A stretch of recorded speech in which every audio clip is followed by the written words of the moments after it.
chosen one, hear this now. Stop what you are doing, because in the next 4 minutes I am going to tell you something about your job that you have already felt and have not been able to say out loud.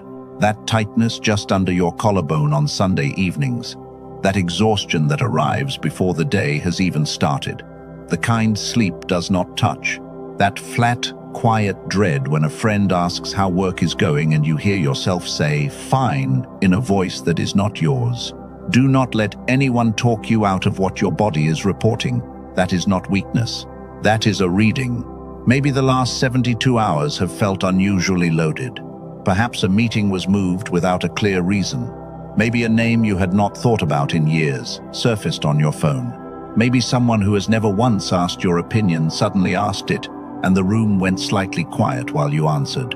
Or maybe you have been lying awake at 3 in the morning doing math you already know the answer to, wondering how much longer you can keep doing something that pays you well and costs you more than it pays. Here is what nobody has told you.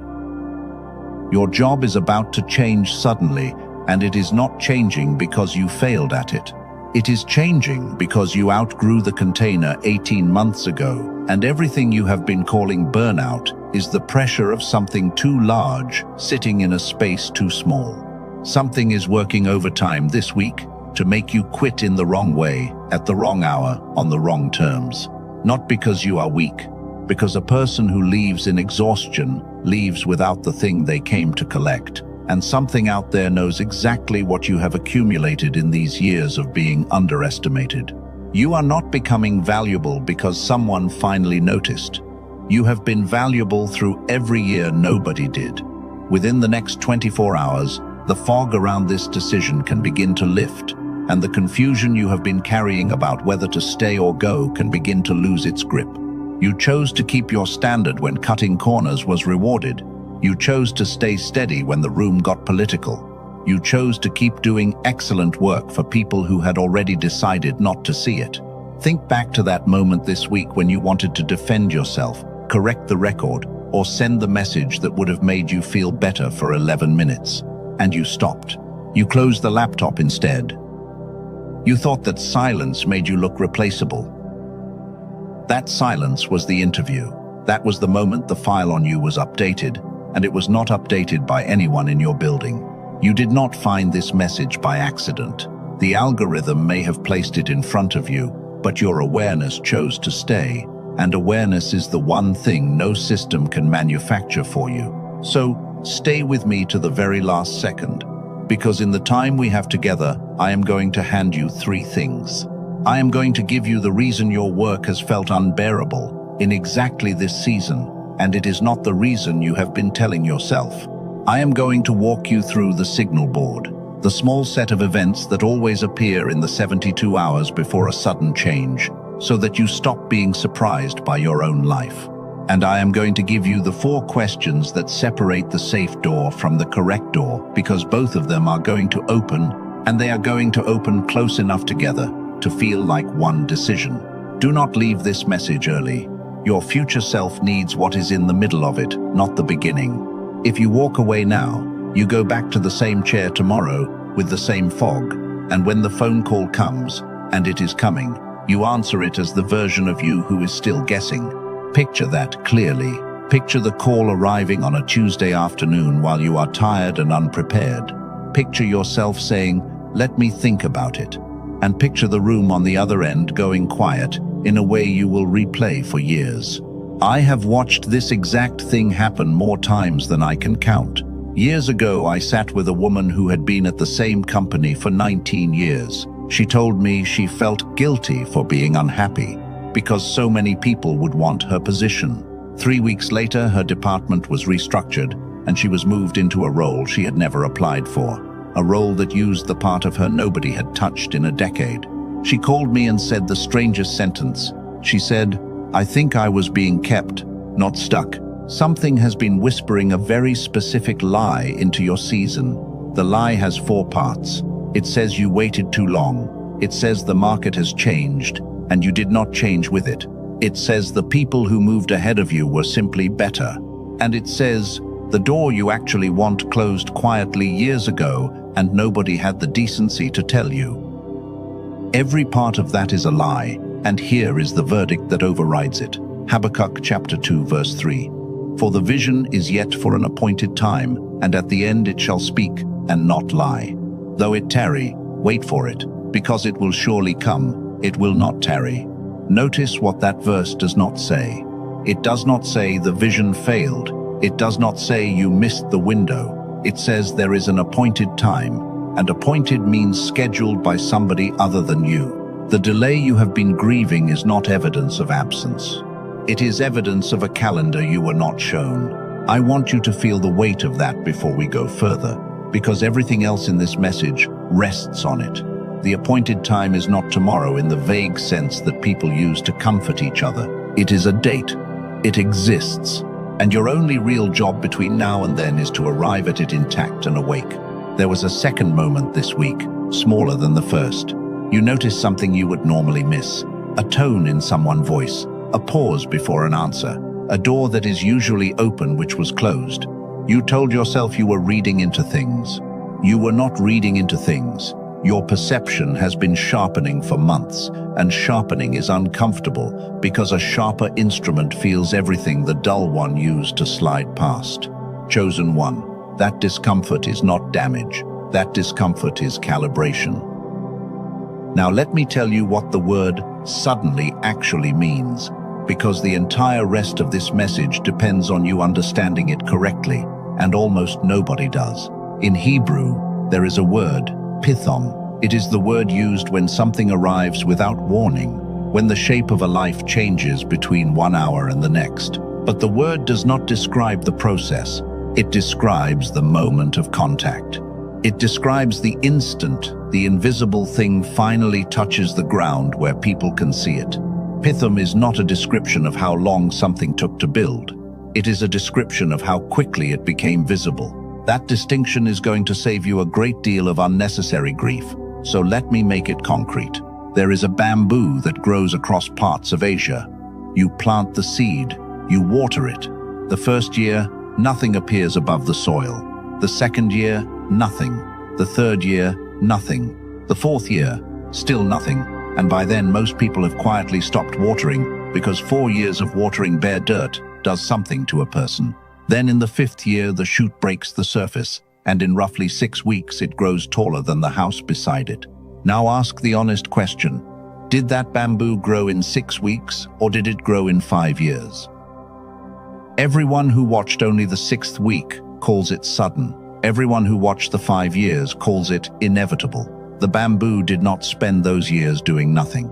It spent those years building a root structure wide enough and deep enough to hold the height that was coming. If the shoot had come up in year 2, the first strong wind would have taken it down, and the seed would have died as a story about promise that could not hold weight. I want to give this its proper name, because named things stop haunting you. What you have been living in is the incubation floor. It is the phase where all the growth is structural, none of it is visible, and every honest measurement you take says nothing is happening. The incubation floor is the most spiritually dangerous stretch of any life, not because it lacks power, but because it produces no evidence. And human beings will abandon almost anything that produces no evidence, no matter how much they believe in it. Here is how you know you are on the incubation floor, rather than in genuine stagnation. And I want you to actually test yourself against this, rather than just listening to it. On the incubation floor, your capacity keeps expanding while your circumstances stay identical. You handle things this year that would have wrecked you 3 years ago, and nobody has adjusted your title or your pay to match. In genuine stagnation, capacity and circumstances are both flat. Nothing about you is harder to break than it was before. On the incubation floor, your tolerance for things you used to accept keeps dropping. Meetings that used to be merely tedious now feel physically expensive. Conversations that used to be survivable now feel like theft. That is not you becoming difficult. That is a system correctly signaling that the fit has failed. On the incubation floor, you keep receiving small, strange confirmations that arrive at the exact moment you decide to give up. A message from someone unrelated, a line in a book you opened at random, a number you keep seeing. Stagnation does not produce confirmations. Stagnation is silent all the way through.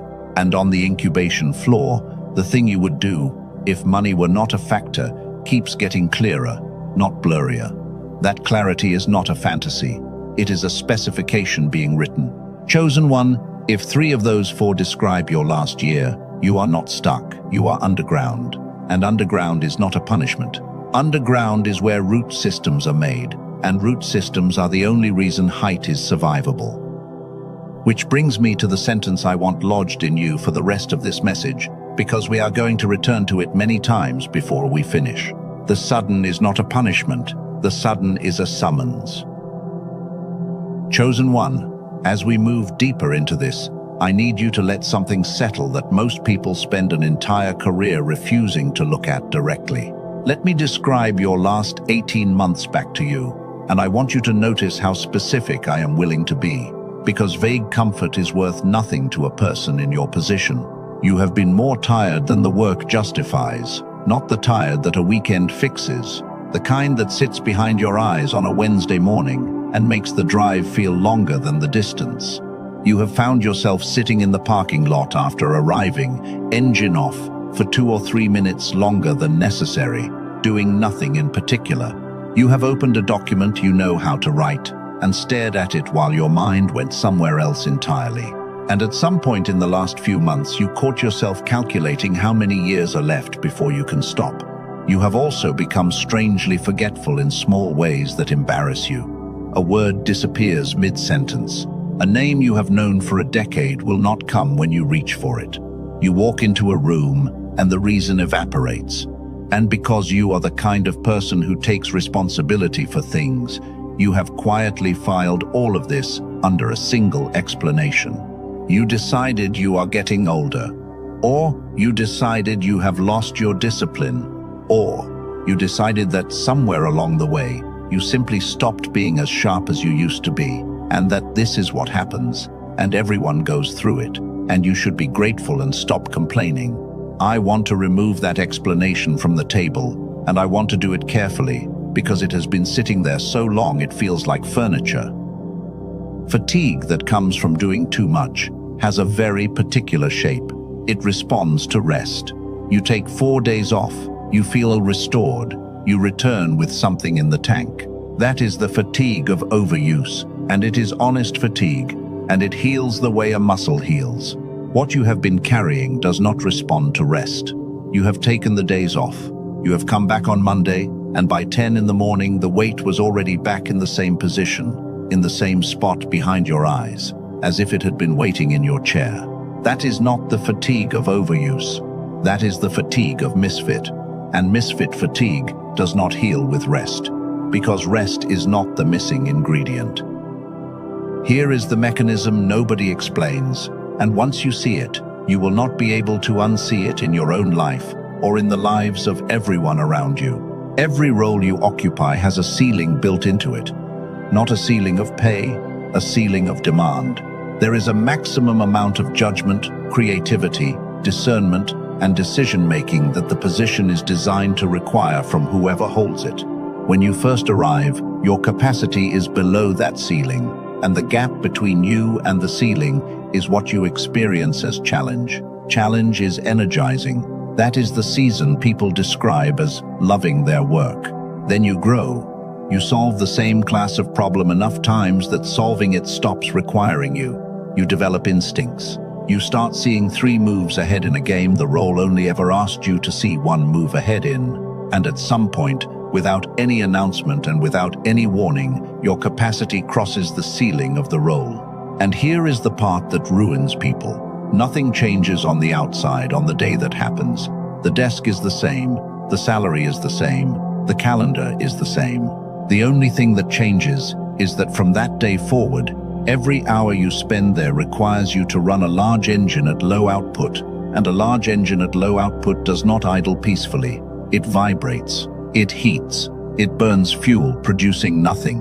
I want to name this precisely because you have been living inside it without a word for it, and a thing without a word cannot be addressed. What has been draining you is the competence cage. The competence cage is the trap that only catches capable people. It has 3 bars, and I want to walk you through all 3 because you are standing between them right now. The first bar is that competence is rewarded with more of the same. When you prove you can handle something, the system does not promote you out of it. The system gives you more of it because you are the safest place to put it. Your reward for excellence is a heavier version of the thing you have already outgrown, and it looks like recognition, which is why it is so hard to resist. The second bar is that competence makes you expensive to release. The better you are at holding things together, the more expensive your absence becomes to the people above you. So the very quality that should be moving you upward becomes the reason you are held in place. Nobody says this out loud. Nobody has to. It expresses itself as a series of very reasonable delays. And the third bar, the one that actually holds the door shut, is that competence produces a feeling that is easily mistaken for purpose. You are good at this. People rely on you. Being relied upon feels like meaning.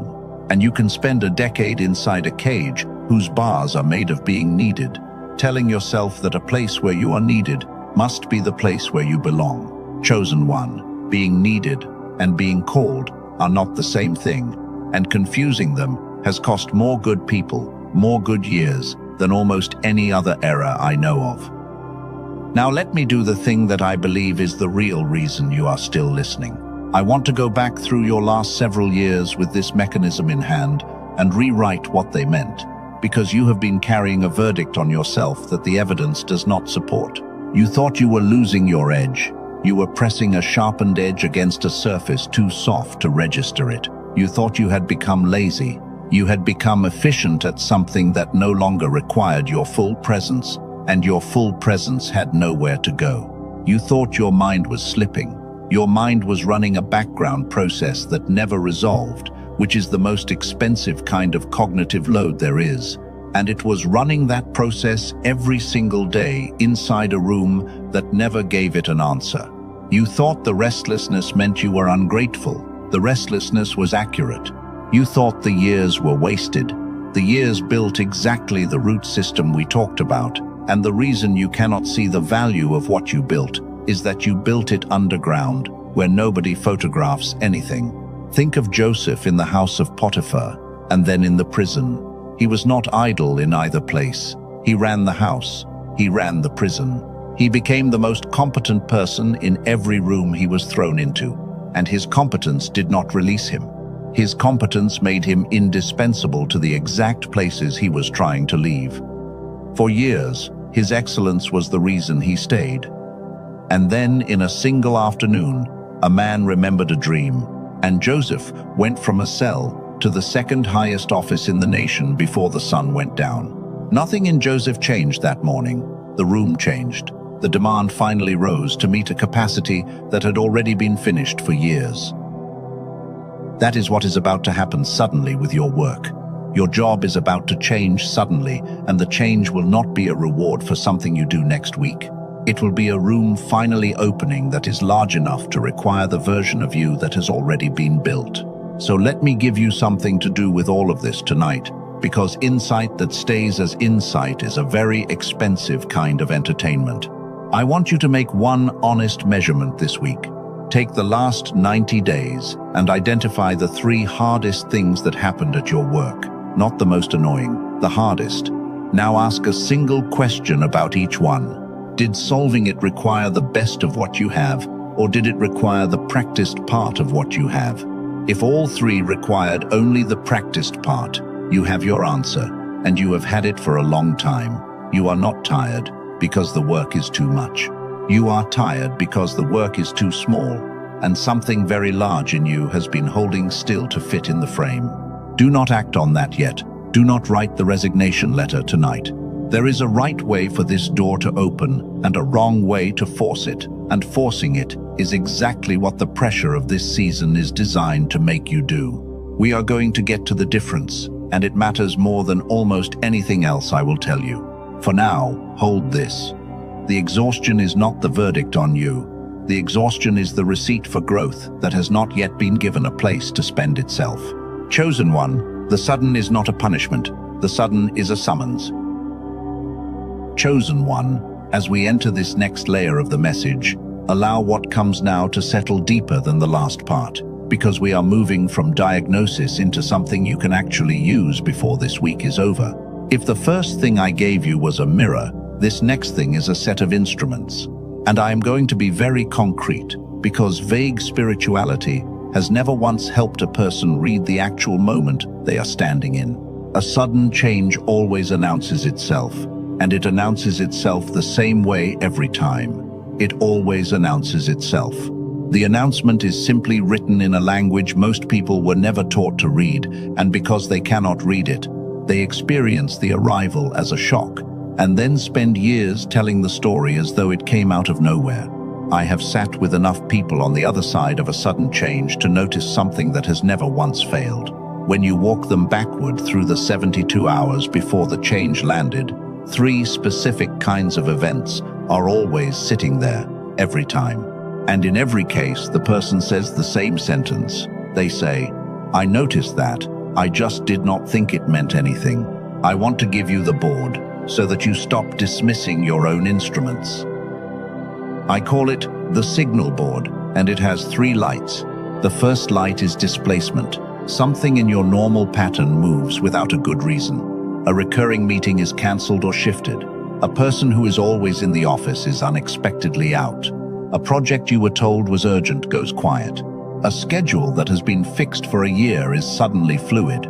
Most people read displacement as disorganization. Displacement is not disorganization. Displacement is what happens when a decision is being made above your line of sight, and decisions in progress always disturb the schedules of the people who are making them. The disturbance reaches you before the decision does. You are feeling the wake of a ship you have not yet seen. The second light is retrieval. Something from your past reappears without you reaching for it. An old colleague messages you out of nowhere. A company you interviewed with 4 years ago shows up in your feed. Someone mentions a skill of yours that you have not used since a previous job. A memory of a specific season keeps returning while you are driving. Most people read retrieval as coincidence or nostalgia. Retrieval is neither. Retrieval is what it looks like when the material for your next chapter is being pulled from storage. Nothing in your history is discarded. It is warehoused.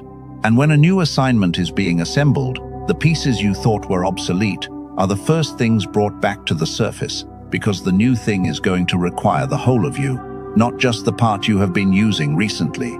The third light is examination. Someone begins asking you questions that are slightly larger than your role. What would you do if this were yours? How would you handle it if there were no budget limit? Why do you think that keeps failing?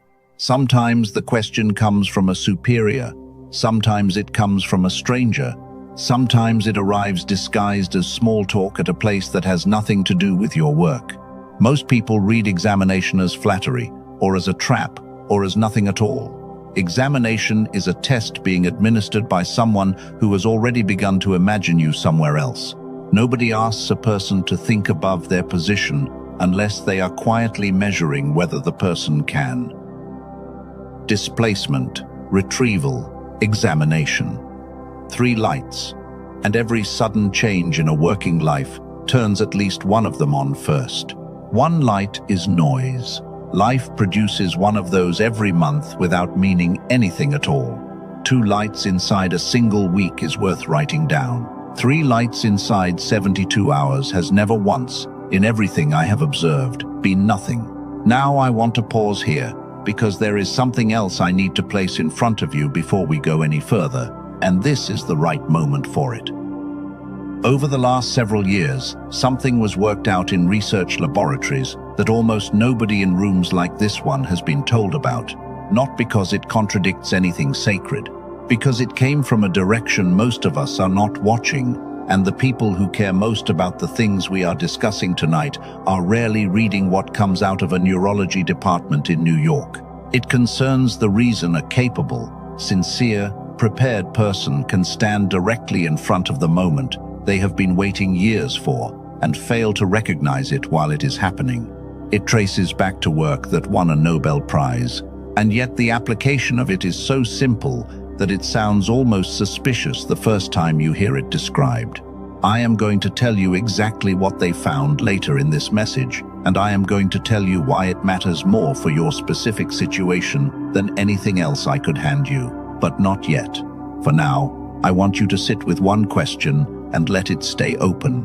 What if the fog you have been apologizing for is not age, and not a lack of discipline, and not a character flaw at all? What if something was taken from you? Hold that, we will come back to it. Now let me return to the signal board, because there is a second use of it that is more important than the first. The signal board does not only tell you that something is moving, it tells you what kind of movement it is. And knowing the kind matters enormously, because there are two entirely different events that both look like a sudden job change from the outside. The first kind is subtraction. Something ends, a role dissolves, a company restructures, a relationship at work becomes untenable, a door closes with a sound. Subtraction is loud. It usually arrives on someone else's timetable, and it always feels like something is being done to you. The second kind is extraction. You are pulled out. A call comes. A position is created. Someone with authority reaches into where you are and lifts you into a room you did not apply for. Extraction is quiet. It usually arrives through a person rather than a process, and it feels like being chosen even before anyone uses that word. Here is what almost nobody knows. In most lives, subtraction and extraction happen within weeks of each other, and the order they arrive in decides whether the person tells this story as a tragedy or as a testimony. I want to be very careful here, because I am not going to promise you a timeline, and I am not going to tell you that nothing painful is on your calendar. I do not know your calendar. What I can tell you is what I have watched repeatedly in the lives of people who were in exactly the season you are describing. When extraction comes first, the person leaves standing up. They walk out of the old room towards something, and the closing of the old door is barely a footnote in the story they tell afterward. When subtraction comes first, the person leaves sitting down. The old thing ends before the new thing appears, and there is a gap, and that gap is where almost all the damage in a life like yours actually happens. Not from the loss, from what a capable person does to their own self-image during the weeks in the gap. And here is the thing I most want you to hear. The length of that gap is not fixed. The gap exists because of a delay between the door opening and you recognizing that it opened. Some of that delay is circumstance, and none of us control it. But a large portion of that delay, larger than anyone wants to admit, is recognition speed. It is the amount of time between an opportunity presenting itself and a person perceiving it clearly enough to move on it while it is still open. Chosen one, that is the variable, not the door, not the timing, the speed at which you recognize what is in front of you on a day you did not get to schedule. We are going to come back to that, and when we do, I am going to show you why it is the single most controllable thing in your entire situation, and why it is also the thing almost nobody works on. For now, watch the board. Displacement, retrieval, examination. Write down what you see this week with the date beside it. Do not interpret, just record. You will understand later why the record matters more than the interpretation. Chosen one, the sudden is not a punishment. The sudden is a summons. Chosen one, as we continue into this next unfolding, let the weight of what comes now sit somewhere deeper than your thoughts, because this part is about a wound most capable people carry and almost never name. I want to talk about the gap, not the gap between jobs, the gap inside a person during the weeks when the old thing has ended and the new thing has not yet arrived. I have watched people survive extraordinary losses, and I have watched people be quietly ruined by 6 weeks of unstructured time, and the difference has almost nothing to do with money.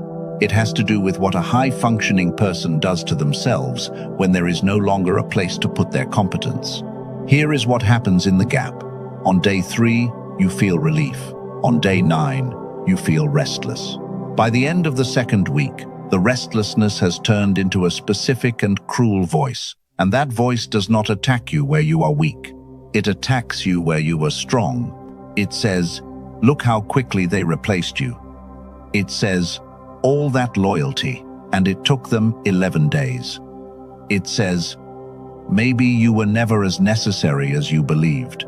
And a person who spent years being the reliable one, the one who held it together, the one they all called, is uniquely defenseless against that particular accusation because their entire sense of self was built on being needed, and the evidence of being needed has just been removed.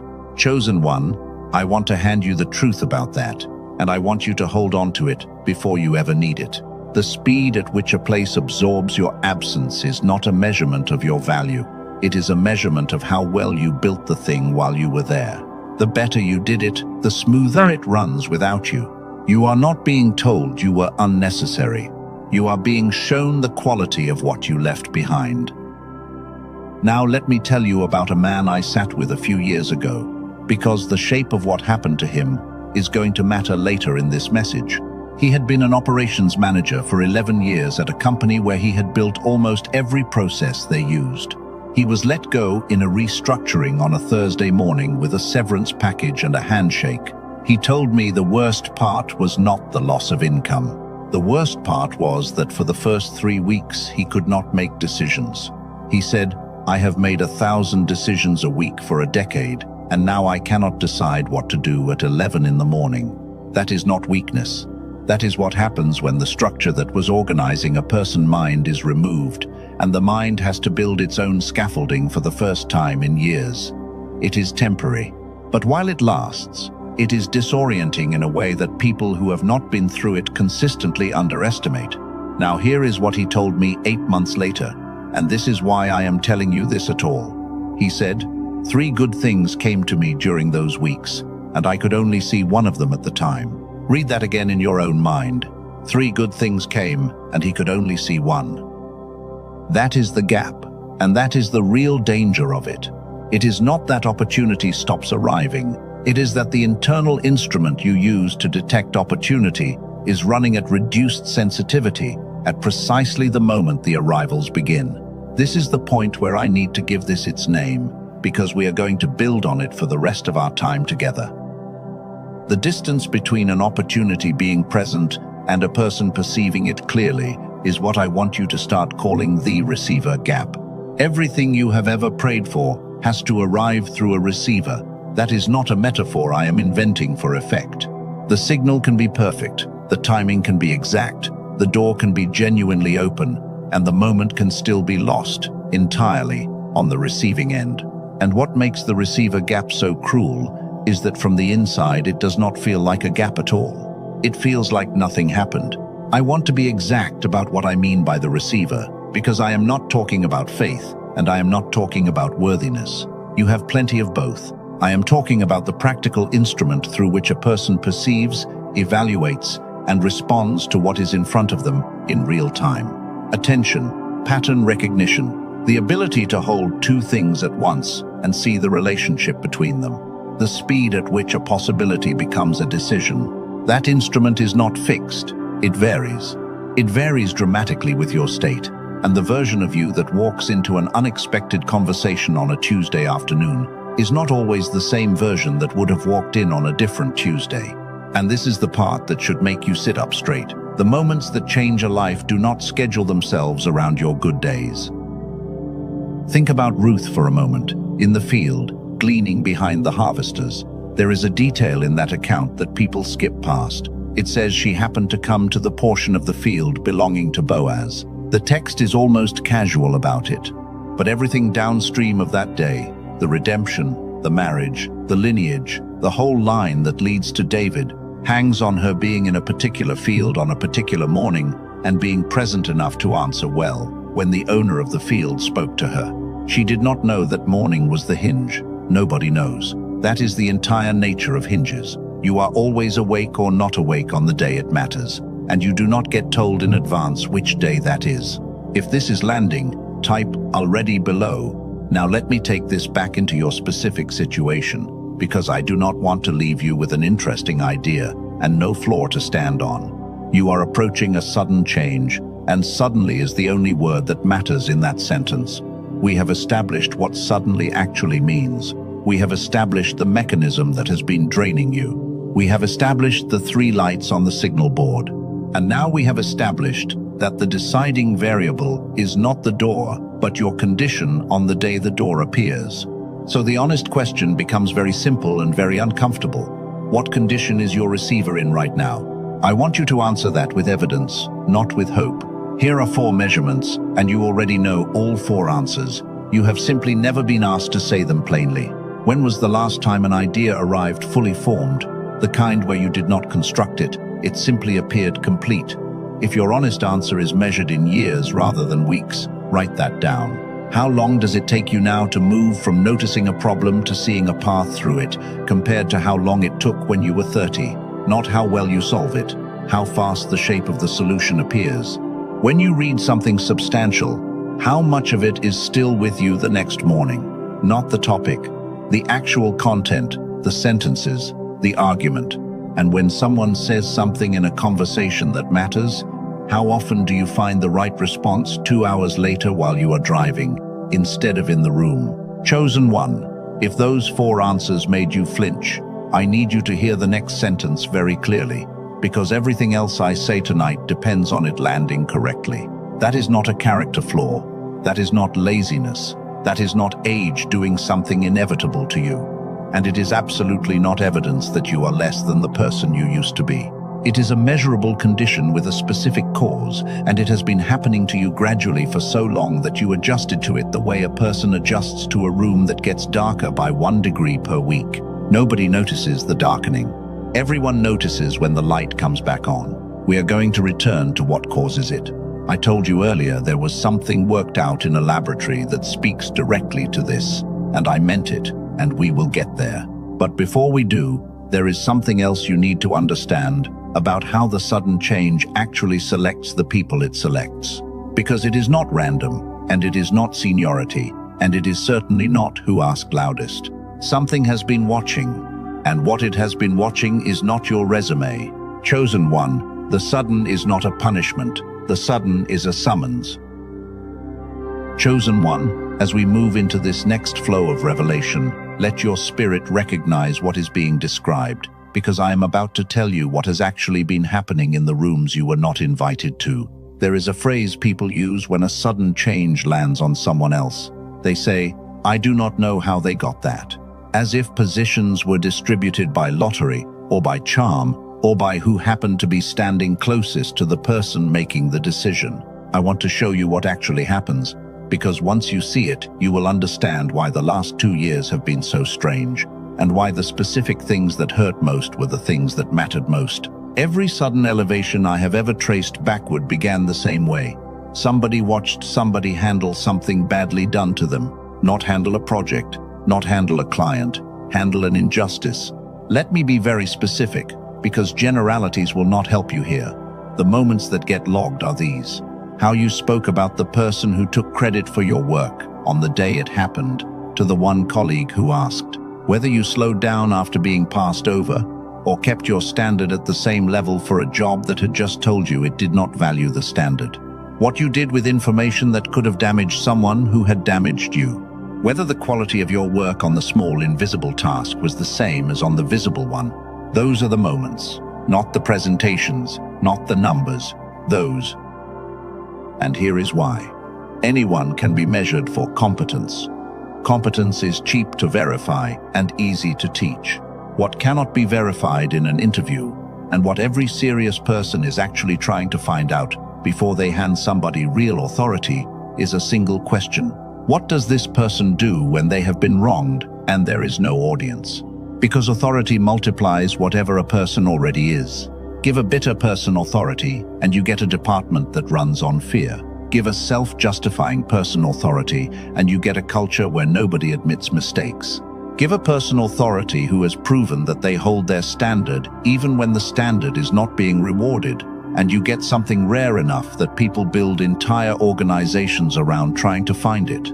I want to name what you have been living through, because you have been in the middle of it and had no idea. You have been inside the quiet audition. The quiet audition has 4 properties, and every one of them is designed to make it invisible while it is happening. The first property is that you are never told it has started. There is no notification. There is no feedback. In an ordinary evaluation, You are given criteria and a date. In the quiet audition, you are given a situation and silence. And the silence is not an oversight. The silence is the instrument. A person who knows they are being watched performs. A person who believes nobody is watching reveals. The second property is that the material of the audition is always adversity, never opportunity. You do not get evaluated on how you handle a promotion. Anybody handles a promotion. You get evaluated on how you handle being overlooked, being blamed, being interrupted, being underpaid, being the one who fixed it and the one who did not get mentioned.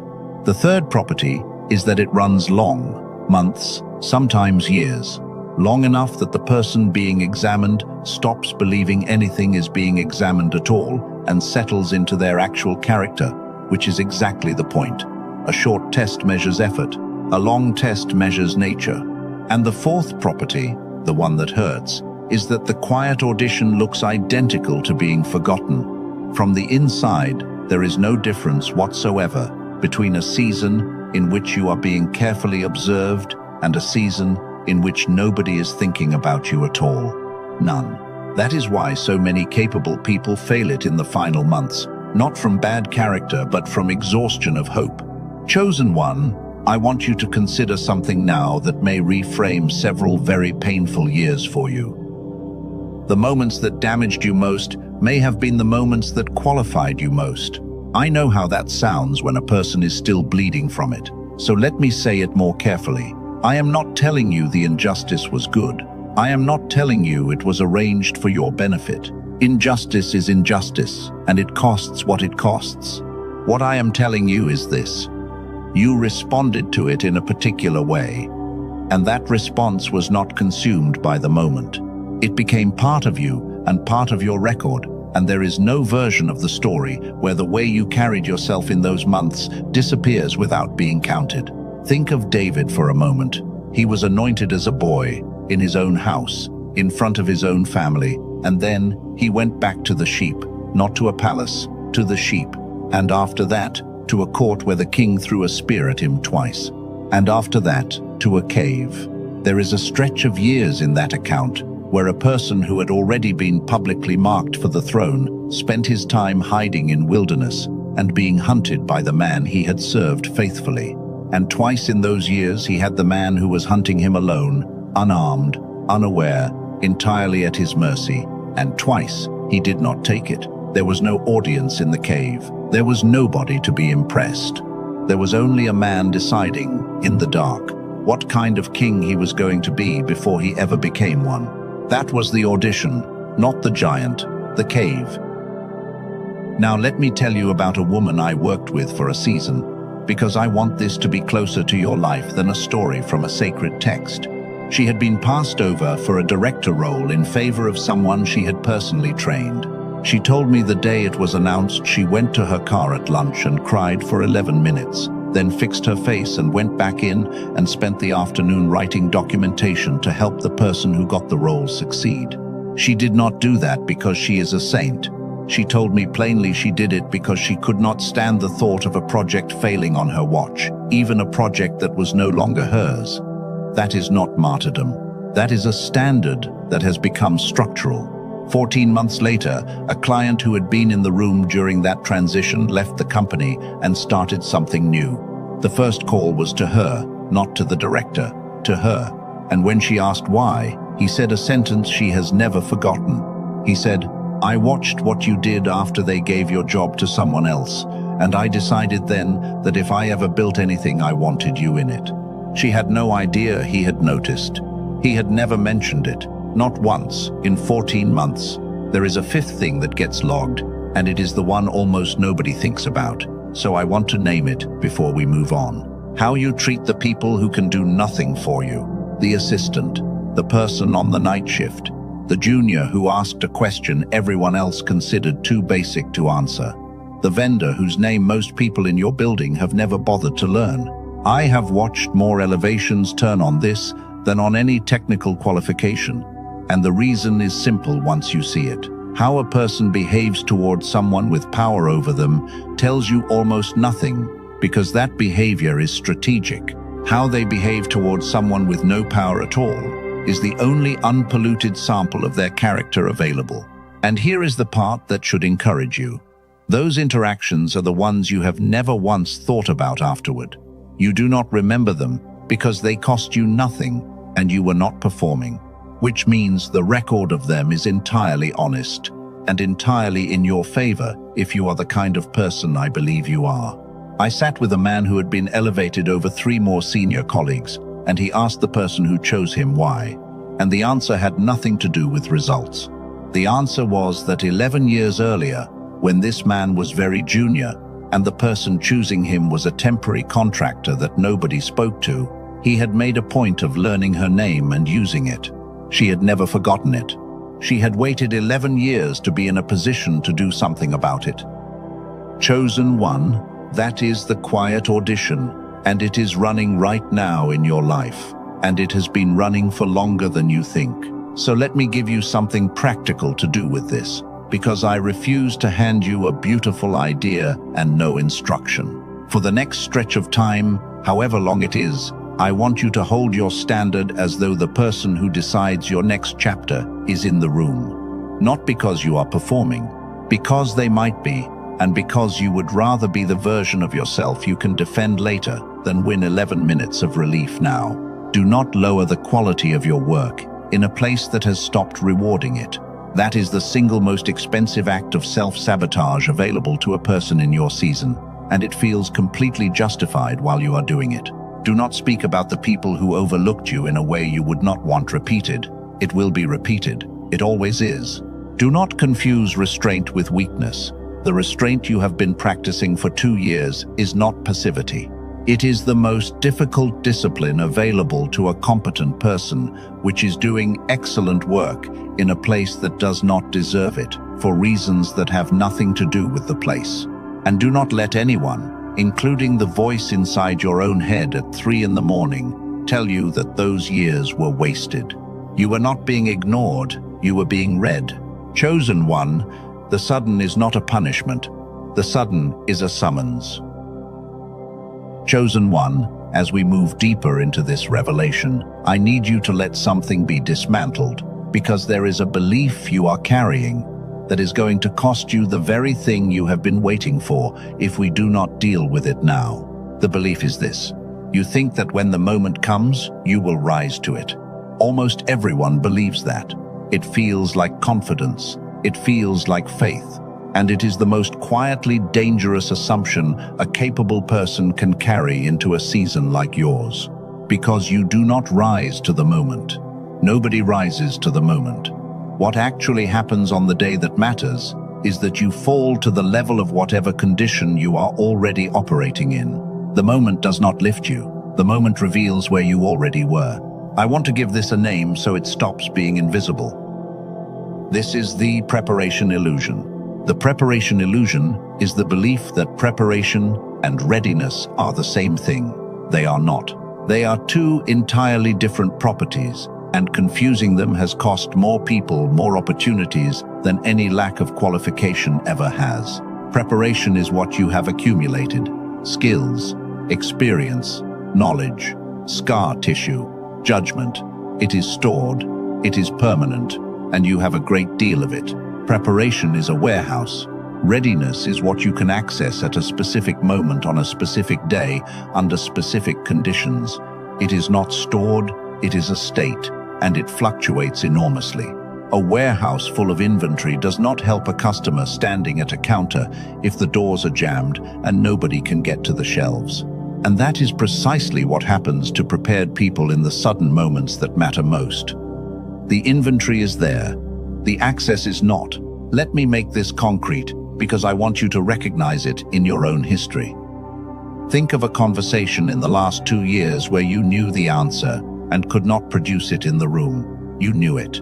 20 minutes later, driving, it arrived complete and obvious, and you felt something close to shame. Nothing about your preparation changed in those 20 minutes. What changed was access. Think of a moment where somebody said something to you that you should have questioned, and you nodded, and only later did you see exactly what was wrong with it. Your judgment did not fail. Your judgment was not available at the required speed. Think of a decision you made while tired at the end of a long day that you would never have made at 10 in the morning on a Tuesday. Same person, same knowledge, different receiver. Chosen one, this is what I need you to hold with both hands. The sudden change we have been talking about is not going to arrive during a well-rested season on a day you have cleared your calendar for it. That is not how sudden works. It arrives on an ordinary afternoon, in the middle of an ordinary week, while you are carrying the ordinary weight. And the version of you that is available on that afternoon is the version that meets it. I want to stop for a moment and have you do something with your body, because I do not want this to stay in your head. Wherever you are, let your shoulders drop about an inch lower than they are right now. Most people are holding them higher than they realize. Now unclench your jaw. Notice that you had to do something to unclench it, which means it was clenched, which means it has probably been clenched for hours. Now take one breath that goes all the way down to the bottom, rather than stopping at the top of your chest. Just one. That small difference you just felt, that half a degree of clearing, is the same category of thing we are talking about. Nothing was added to you. Something was released, and what was already there became slightly more available. Hold that feeling, because it is the whole argument in miniature. Now let me take this somewhere that matters more, because there is an ancient distinction here that the English language flattens and loses. In Greek there are two words for time. The first is chronos. Chronos is sequential time. It is the calendar, the clock, the hours accumulating one after another. It is measured, it is neutral, and it treats every hour as identical to every other hour. The second is kairos. Kairos is not a quantity, it is a quality. Kairos is the opportune moment, the right and appointed time, the window in which an action produces an effect it would not produce at any other point. Kairos does not last. That is the essential property of it. A kairos moment opens and then it closes. And the closing is not a punishment, it is simply the nature of windows. Now hear the implication for your life, because it is severe and it is liberating at the same time. You cannot schedule kairos. It is not yours to schedule. It arrives on its own terms. And this is why every anxious plan you have made about the timing of your next chapter has produced nothing but exhaustion. You have been trying to control the one variable that has never been available to you. But there is a second implication, and it is the one that actually helps. If you cannot control when the window opens, then everything, absolutely everything, depends on your condition when it does. Kairos does not check whether you were prepared over the past 10 years. Kairos checks whether you are awake on the afternoon it shows up. Think of the 10 young women in the account of the wedding, the ones waiting through the night for the bridegroom. All 10 were invited. All 10 were expecting him.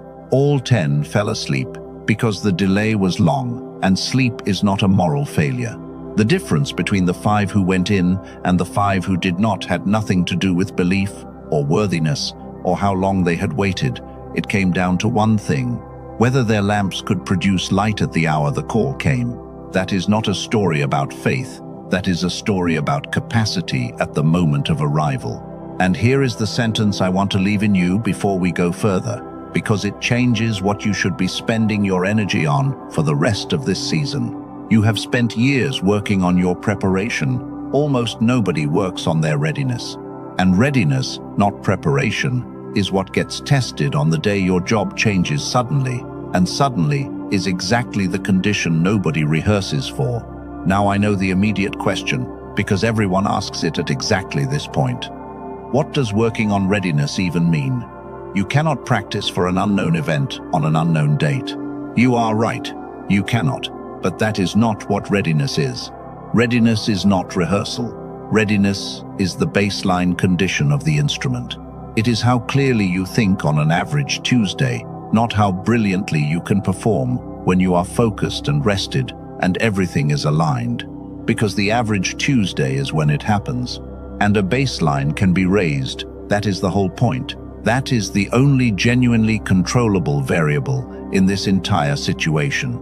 And it is the one almost nobody touches, because almost nobody has been told that it is adjustable at all. We are moving toward what I promised you earlier, the thing that was worked out in a laboratory, the question I asked you to hold about whether something was taken from you. we are close now. But there is one more thing you need to understand first, because without it, what I am going to tell you next will sound like a solution to a problem you have not fully accepted that you have. Chosen one, the sudden is not a punishment. The sudden is a summons. Chosen one, as we enter this next unfolding, allow what heaven is showing you to settle deeply, because I am about to describe something you have felt for years and have never once said out loud to another human being. I want you to go back with me, further than the last 2 years. I want you to go back to being 9 or 10 years old. Think about how you learned then. Something was explained once, and you had it. You picked up a game, and you understood the rules by watching, not by being taught. You made things out of nothing, because making things was simply what a day was for. You could hold an entire imagined world in your head, with all its rules intact, and move through it without effort. You asked questions that made adults uncomfortable, because you had not yet learned which questions were not supposed to be asked. You were not exceptional in this. That is the part people get wrong. Every child is like that. That is the default condition of a human being before life does what life does. Now come forward. Somewhere between then and now, something changed, and it did not change all at once, which is exactly why you never noticed the day it happened. It went 1 degree at a time, a little more noise, a little less quiet, a little more managing, and a little less making.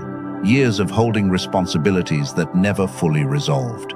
Years of sleep that was adequate rather than deep. Years of a mind that was never actually empty, not once, not for an entire waking day, because there was always the low background hum of something unfinished.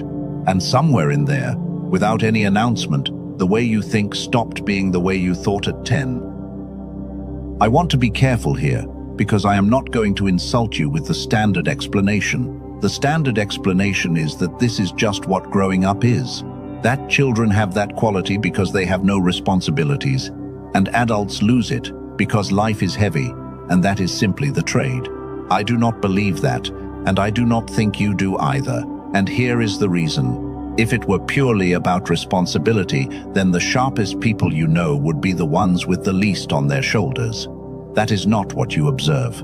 You know people carrying enormous weight who still think with startling clarity, and you know people with very little on them who cannot hold a thought for 90 seconds. Responsibility is not the variable. Something else is, and whatever it is, it has been operating on you, continuously, quietly, for a very long time, in a way you never consented to and were never informed about. I want to name what you have been experiencing, because the naming is what stops the self-blame. What has been happening to you is not decline. It is the slow subtraction. The slow subtraction has 3 properties, and every one of them is designed to keep you from ever protesting it. The first is that it moves below the threshold of noticing. A room that gets darker by 1 degree a week never triggers alarm, because at no point is today meaningfully different from yesterday. You only ever notice the total, and by the time the total is undeniable, it has been true for so long that it feels like your identity rather than your condition. The second is that it produces self-blame rather than investigation, because it happened to you gradually and privately, and because nobody around you announced that it was happening to them too. You concluded that it was about you, about your discipline, about your character, about your age. A person investigating a problem asks what is causing this. A person blaming themselves asks what is wrong with me. Only one of those questions leads anywhere. And the third property is the cruelest. The slow subtraction takes the very instrument you would need in order to detect the slow subtraction. It reduces the clarity that would allow you to see clearly that your clarity has been reduced. Chosen one. That is why you have been so tired in a way that has never made sense to you. You have been running a diminished instrument at maximum effort and calling the resulting exhaustion a personal failing. Now let me show you what this has to do with everything we have been building toward, because this is the point where the whole message locks together. We established that your job is about to change suddenly. We established that suddenly is only the moment the invisible becomes visible. We established the competence cage and the signal board, and the quiet audition, and the fact that the deciding variable is not the door, but the receiver. And now here is where those threads meet. The receiver has been under slow subtraction for 20 years, and the sudden window that is opening does not care. I want you to sit inside that for a moment rather than moving past it. Everything you have built, every year of preparation, every hard thing you survived, and every standard you held when nobody was watching, all of it has to pass through an instrument that has been quietly losing capacity for 2 decades on a day you do not get to choose, and it will land suddenly. That is not a reason for despair. I want to be very clear about that. It is the opposite. It is the first genuinely actionable piece of information in this entire situation, because everything else we have discussed is outside your control. You cannot schedule the window. You cannot make the room decide faster. You cannot force the door. But the condition of the receiver is not outside your control, and it never was. Now let me have you see something, because I want this to become concrete in your body rather than staying as an idea. Picture an ordinary Tuesday, 3 or 4 months from now. Nothing special about the day. You are tired in the normal way. The phone rings, or a message arrives, or someone stops by your desk with a question that is slightly larger than your role. Now picture 2 versions of what happens next.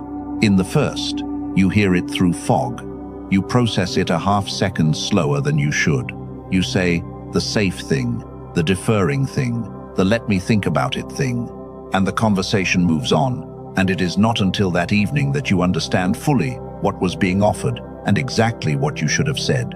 In the second, it lands clean. You see the shape of it immediately. You ask the one question that shows the person in front of you that you already understand what they are actually asking. And something shifts in the room, and they see you, and the whole trajectory of the next 5 years bends by a few degrees in that single exchange. Same person, same experience, same preparation, same day, one difference. Chosen one, if you want that second version, say receiving in the comments. I am not going to leave that as a picture. I promised you something specific, and we are almost there. But before I tell you what was worked out in that laboratory, I want to close one loop, because I told you at the beginning that I would explain why capable, sincere, prepared people miss the exact moments they have been waiting for. And I have given you the mechanism, but I have not given you the reason it goes unnoticed. Here it is. When a moment is missed because of fog, nothing happens. There is no event. Nobody tells you. The opportunity does not announce that it came and left. Life simply continues in the same shape, and you go on believing that nothing has been offered to you in a long time. The missed moments do not appear on any record. They are the most expensive thing in your entire life, and they leave no receipt. That is the real weight of what I am telling you tonight. Not that something might be taken. That something may already have passed through the room more than once. And that is exactly why the next part of this message matters more than anything I have said so far. Chosen one, the sudden is not a punishment. The sudden is a summons. Chosen one, as we continue into this next layer, let your spirit stay open, because before we go anywhere else, I owe you something practical, and I do not want you to leave this message with understanding and no instructions. A sudden change does not arrive into a vacuum, and suddenly is not the same thing as unannounced. It arrives into the exact life you are living on the day it lands. And there are 3 areas of that life that determine whether the change is something you can hold or something that flattens you. I have watched people receive the thing they prayed 10 years for and lose it inside 18 months, not because they could not do the work, but because the structure of their life could not carry the new weight. That is a grief I would not wish on anyone, and it is entirely avoidable. So, we are going to walk through the 3 areas, and I want you to be honest rather than defensive as we go. The first area is relationships. Every elevation reorganizes the people around you. That is not a curse, and it is not a punishment. It is physics. When your position changes, the terms on which people relate to you change, and some relationships were built entirely on terms that will no longer exist. Here is the part nobody prepares you for. The relationships that fall away are almost never the ones you expect. You brace for the obvious critics. The obvious critics usually stay. What falls away quietly and without confrontation is the friendship where your struggle was the shared ground. Some relationships are built on shared aspiration, and those survive elevation easily. Some are built on shared complaint. And a relationship built on shared complaint cannot survive one person leaving the complaint behind, because the moment you stop being stuck, the entire basis of the connection dissolves, and neither of you has language for what happened. I am not telling you to end anything. I am telling you to expect it, so that when it happens, you do not interpret it as betrayal or as evidence that success has changed you. It has not changed you. It has changed the terms, and some things were only ever built on the terms. The second area is energy. I want to be very direct here, because this is where most of the damage happens. You are currently running at a level of depletion that you have normalized. You have adjusted your entire life around the assumption that a Wednesday evening involves having nothing left. The new thing will not fit inside the leftover. Whatever is coming will require a version of you that has some margin. And margin is not something you find. It is something you build in advance by removing things. So here is the honest question. What are you currently spending energy on that produces nothing you value? Not what should you cut in some ideal world. What is genuinely, obviously, purely leakage? For most people I have asked, the answer includes at least two of the following. An ongoing conflict they are managing rather than resolving.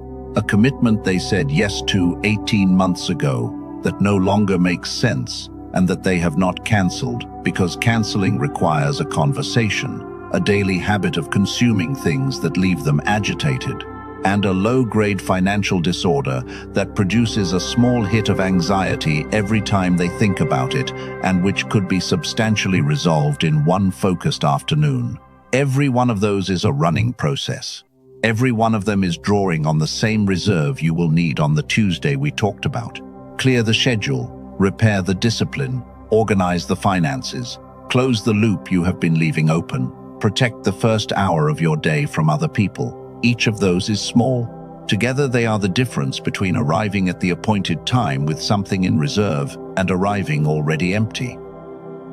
Let me go one level deeper on energy, because most people hear this and nod and change nothing. There is a category of drain that almost nobody counts, and it is by far the largest one.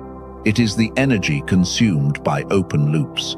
An open loop is anything unfinished that your mind has not been able to close. A conversation you know you need to have and keep postponing. A decision you have half made. A message you have not answered because answering it properly requires more than you have. A commitment you have privately withdrawn from but have not told anyone about. Each open loop costs something continuously, not occasionally. Your mind checks it, not consciously and not usefully. It simply returns to it several times a day, confirms that it is still unresolved, and moves on. And each of those returns costs a small amount of the same resource you need for clear thinking. Most people in your position are carrying between 6 and 12 open loops at any given time, and the total cost of maintaining them is enormous and completely invisible, because no single loop feels expensive. So here is the instruction, and it is more powerful than it sounds. Write every open loop down, all of them, on one page, including the small embarrassing ones. Then close 3 this week. Not the 3 most important, the 3 easiest. You will feel a change out of all proportion to what you actually did. That is not a psychological trick. That is what happens when a mind stops running maintenance on things it can finally stop checking. The third area is time, and this one is the least discussed and the most decisive. You do not currently have any unstructured thinking time, and you have not had any for years. I say that with confidence because almost nobody in your position does.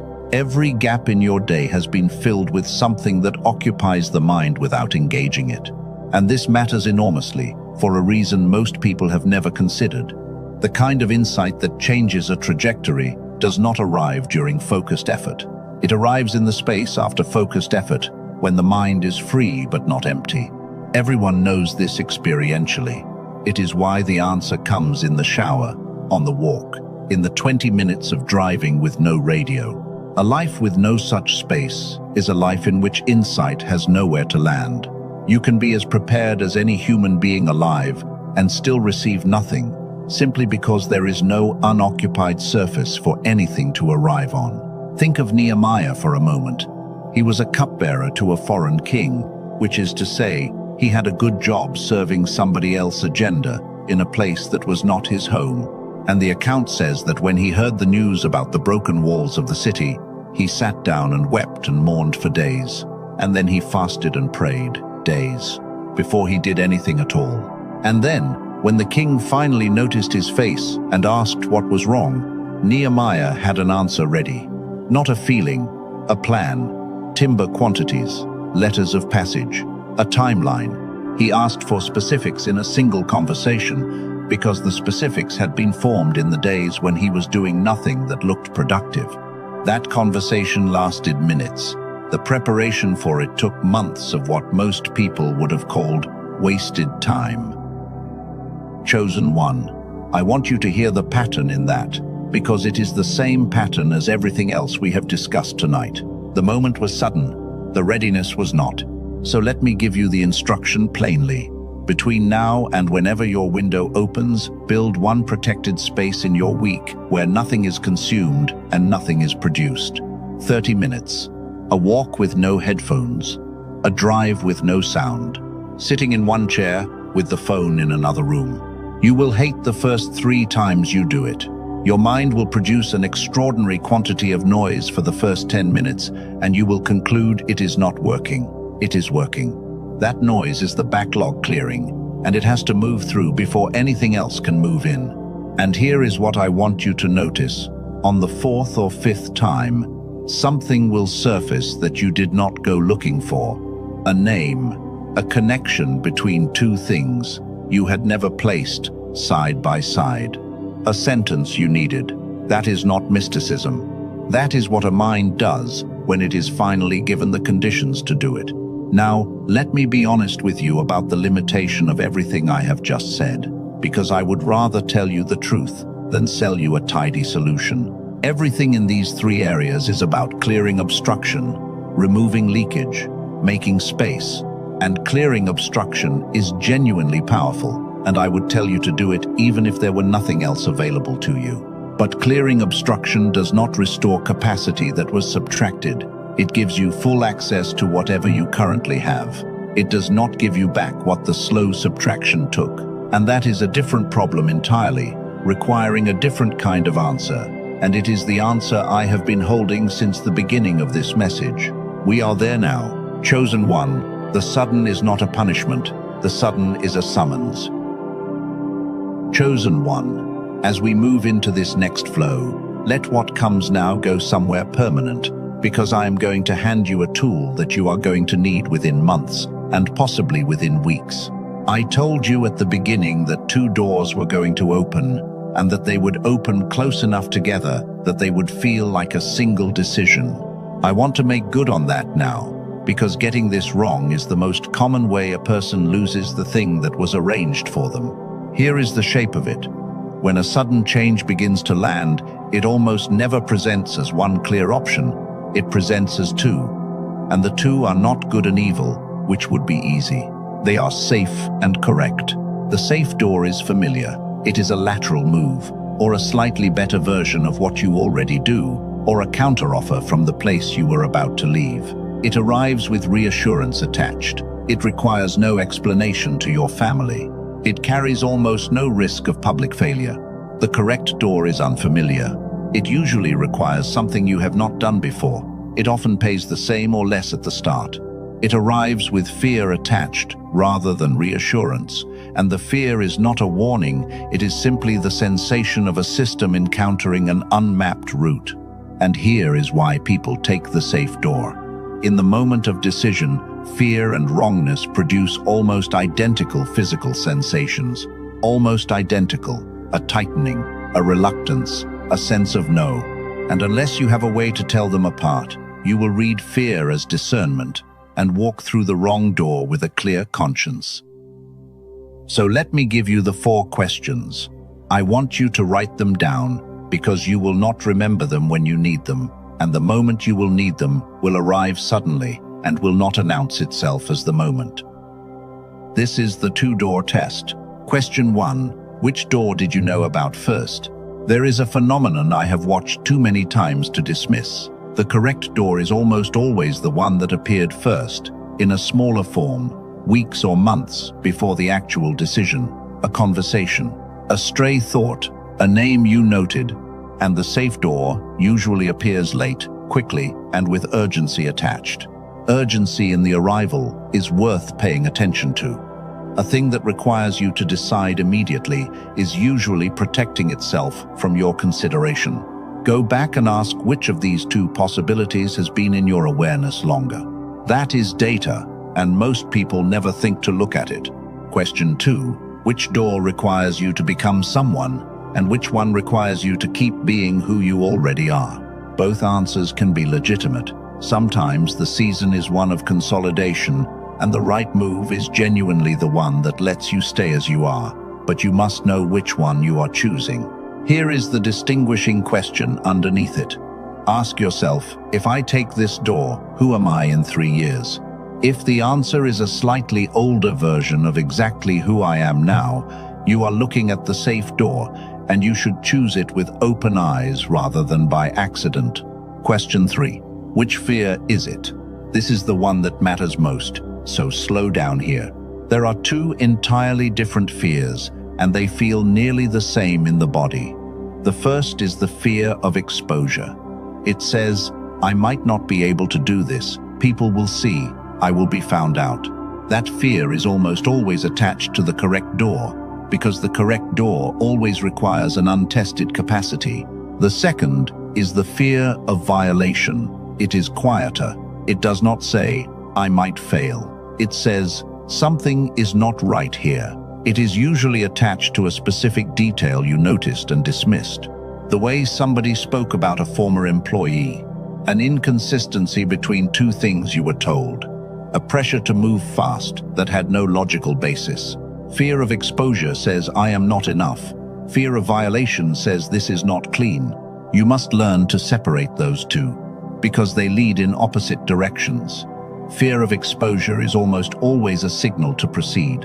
Fear of violation is almost always a signal to stop.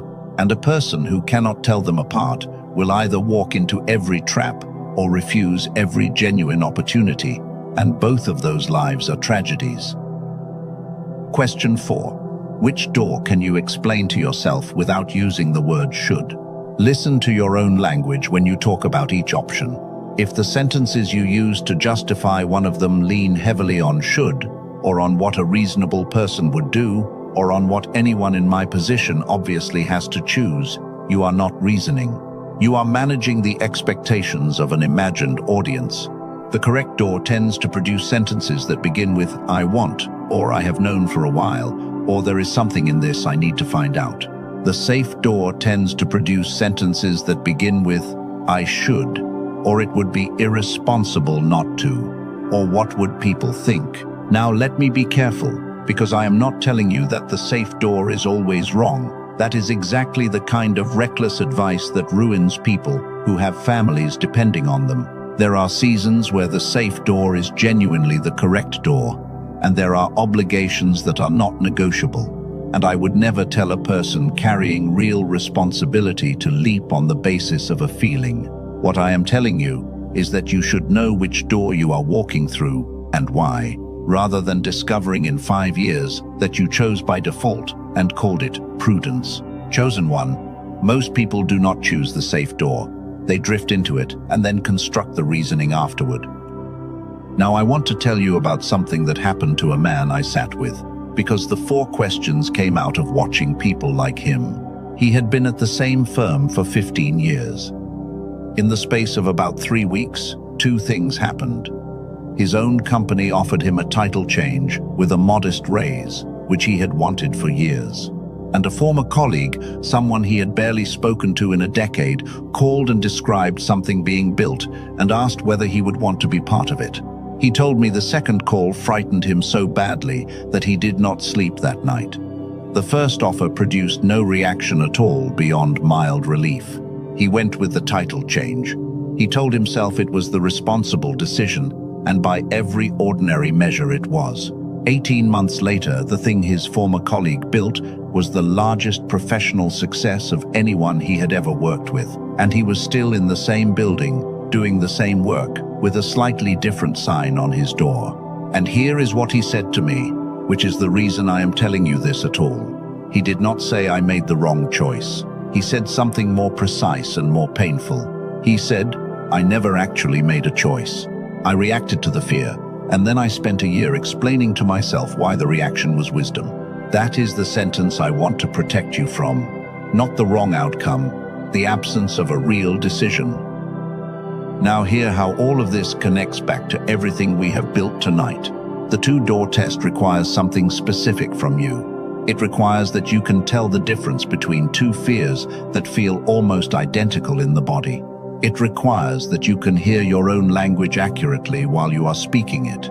It requires that you can look at a situation and see which detail is the one that matters. Every one of those is a function of the receiver. A clear mind runs the two-door test in about a minute. A foggy mind cannot run it at all, no matter how many times it has heard the questions, because the entire test is an act of perception, and perception is exactly what has been subtracted.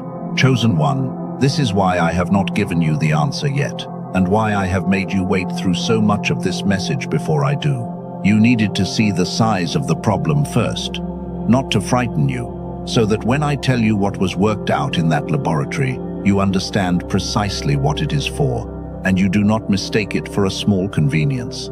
It is not a small convenience. It is the difference between running every one of these tools at full capacity on the day it matters, and knowing all of them perfectly and being unable to reach any of them. We are ready now.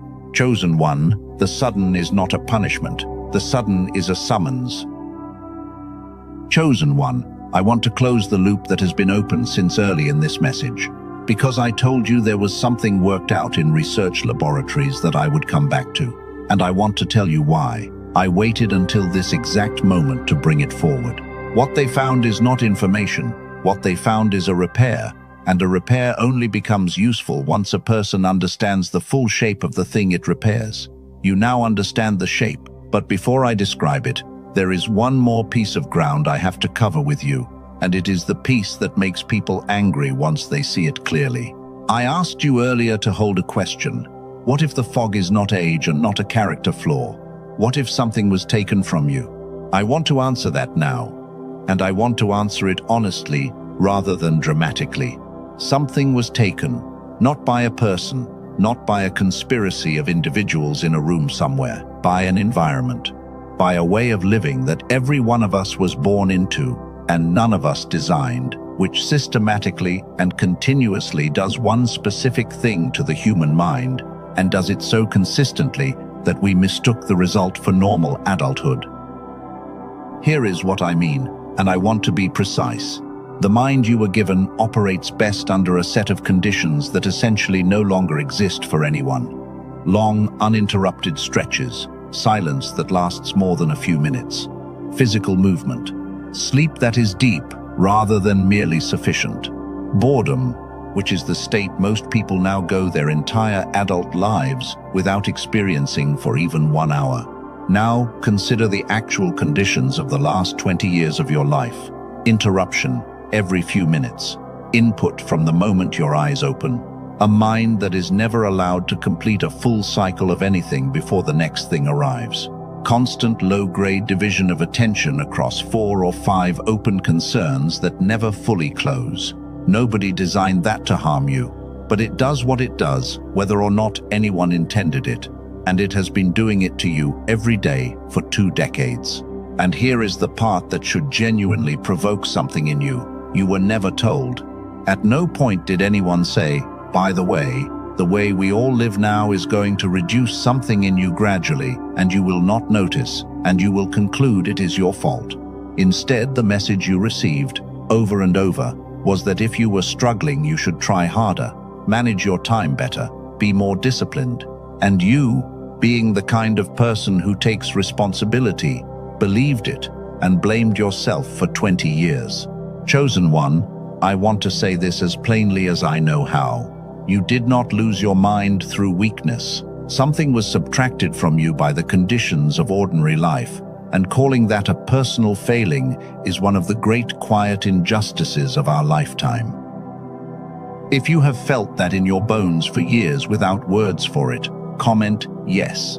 Now, there is a difference between grieving what was taken and knowing whether it can come back.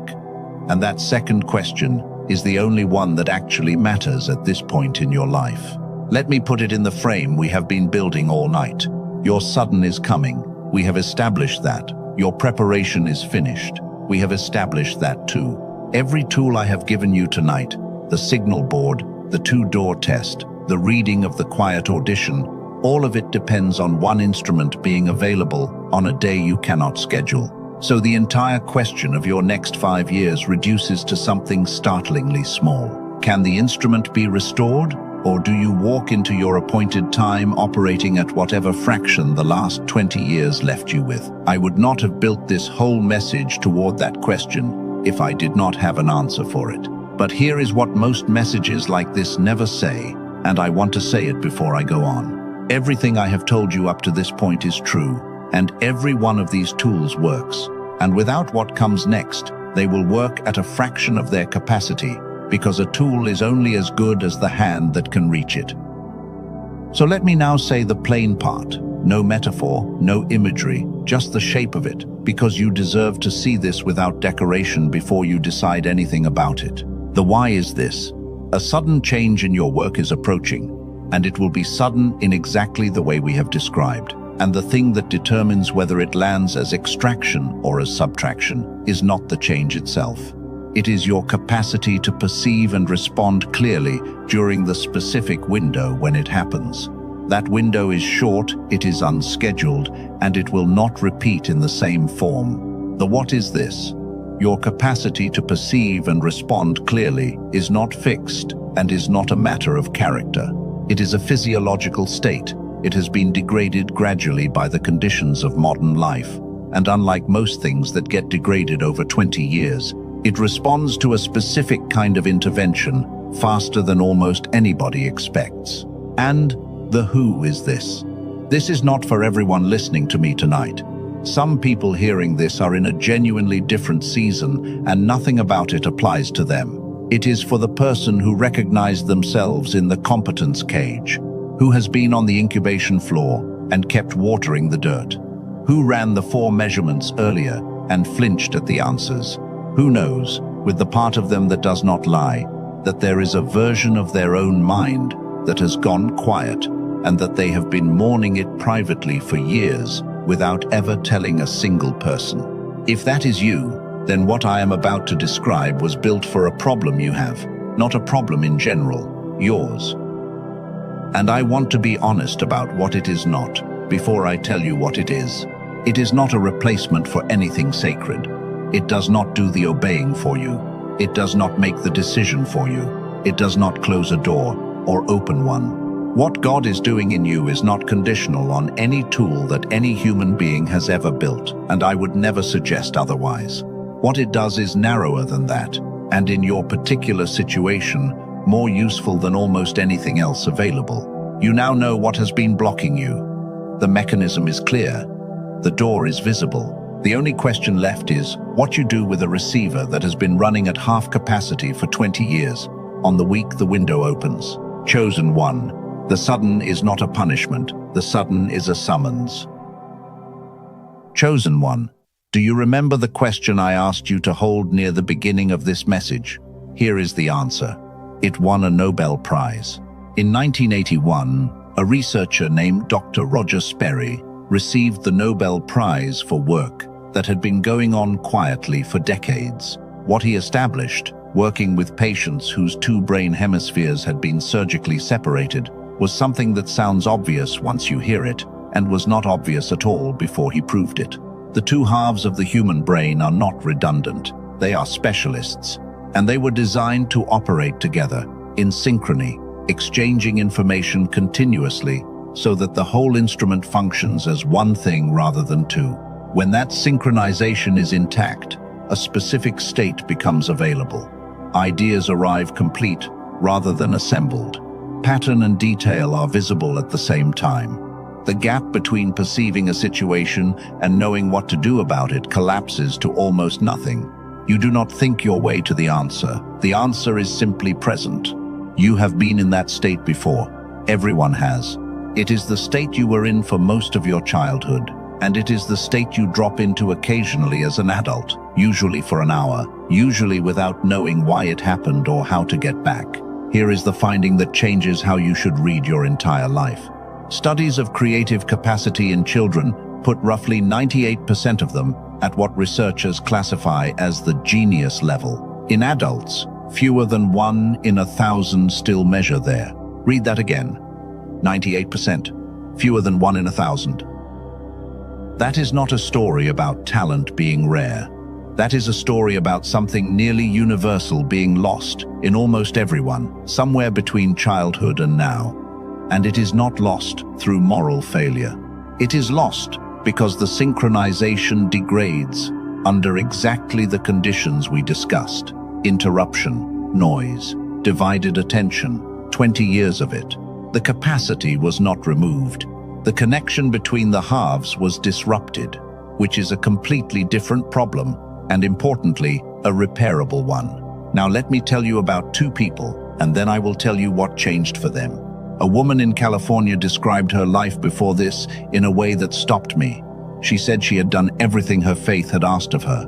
Prayer, journaling, service, years of it, sincerely. And she kept arriving at the same experience. She believed the words. She could not feel the reality behind them, not in her body, not in the actual texture of her days. She said it was like tuning a radio perfectly and hearing static anyway. After about 10 days of using what I am going to describe, something cleared. She used the word channel. She said a channel that had been closed was suddenly open, not because she tried harder, because the receiver had been repaired. A man in Texas described something different and more practical. He had spent years holding everything together for everyone around him while his own interior life got thin. He said his work had become a series of decisions he was making at half speed, and he had stopped noticing because there was nothing to compare it to. 2 weeks in, he woke up one morning and described his mind as running on all of what it was supposed to run on. The fog that had been so constant that he had stopped registering it as fog was simply not there. Both of them were describing the same thing from 2 directions. That is because of what the team I am about to describe actually built. A group of neuroscientists led by Dr. Daniel Barone, a neurologist in New York, spent years on a single problem. Clinical protocols that restore hemisphere synchronization already existed. They were used in specialized settings, but they took over an hour per session, they required equipment, and they were entirely out of reach for ordinary people. So they took that clinical protocol and, through an intensive process of compression and refinement, reduced it into an 8-minute targeted auditory sequence. 8 minutes, headphones, eyes closed. That is the entirety of what is required of you. They call it the Genius Switch. The Genius Switch is not a meditation app. It is not a track designed to put you in a pleasant mood. It is not one of the audio files people download by the thousand, hoping something will happen. It is a targeted auditory sequence engineered specifically on the Nobel research of Dr. Sperry to restore the synchronization between the 2 hemispheres that was the default condition of your mind in childhood. If you have tried the ordinary audio tracks before and found them underwhelming, Dr. Barone addresses that directly, and his answer is not defensive. Those tracks target one narrow slice of the picture. Sound alone is incomplete. What his team built targets the synchronization itself, at the whole brain level, through a layered protocol developed over years of clinical refinement. Different mechanism, different category of result. And you do not have to do anything. That is the part that takes people the longest to accept. No mantra, no visualization, no discipline required. It operates beneath your awareness while you sit with your eyes closed. If you miss a day, you simply resume the next day. Now let me say something that matters more than anything technical I have just told you. The genius switch is not for everyone. It is for the person who understands that God prepared not only the promise, but the mind that has to walk into it. The person who has been sincere for years, who did the work in the room where nobody was watching, who kept the standard when the standard was not being rewarded, and who is finally willing to stop treating the fog as a character flaw and start treating it as a condition with a specific address.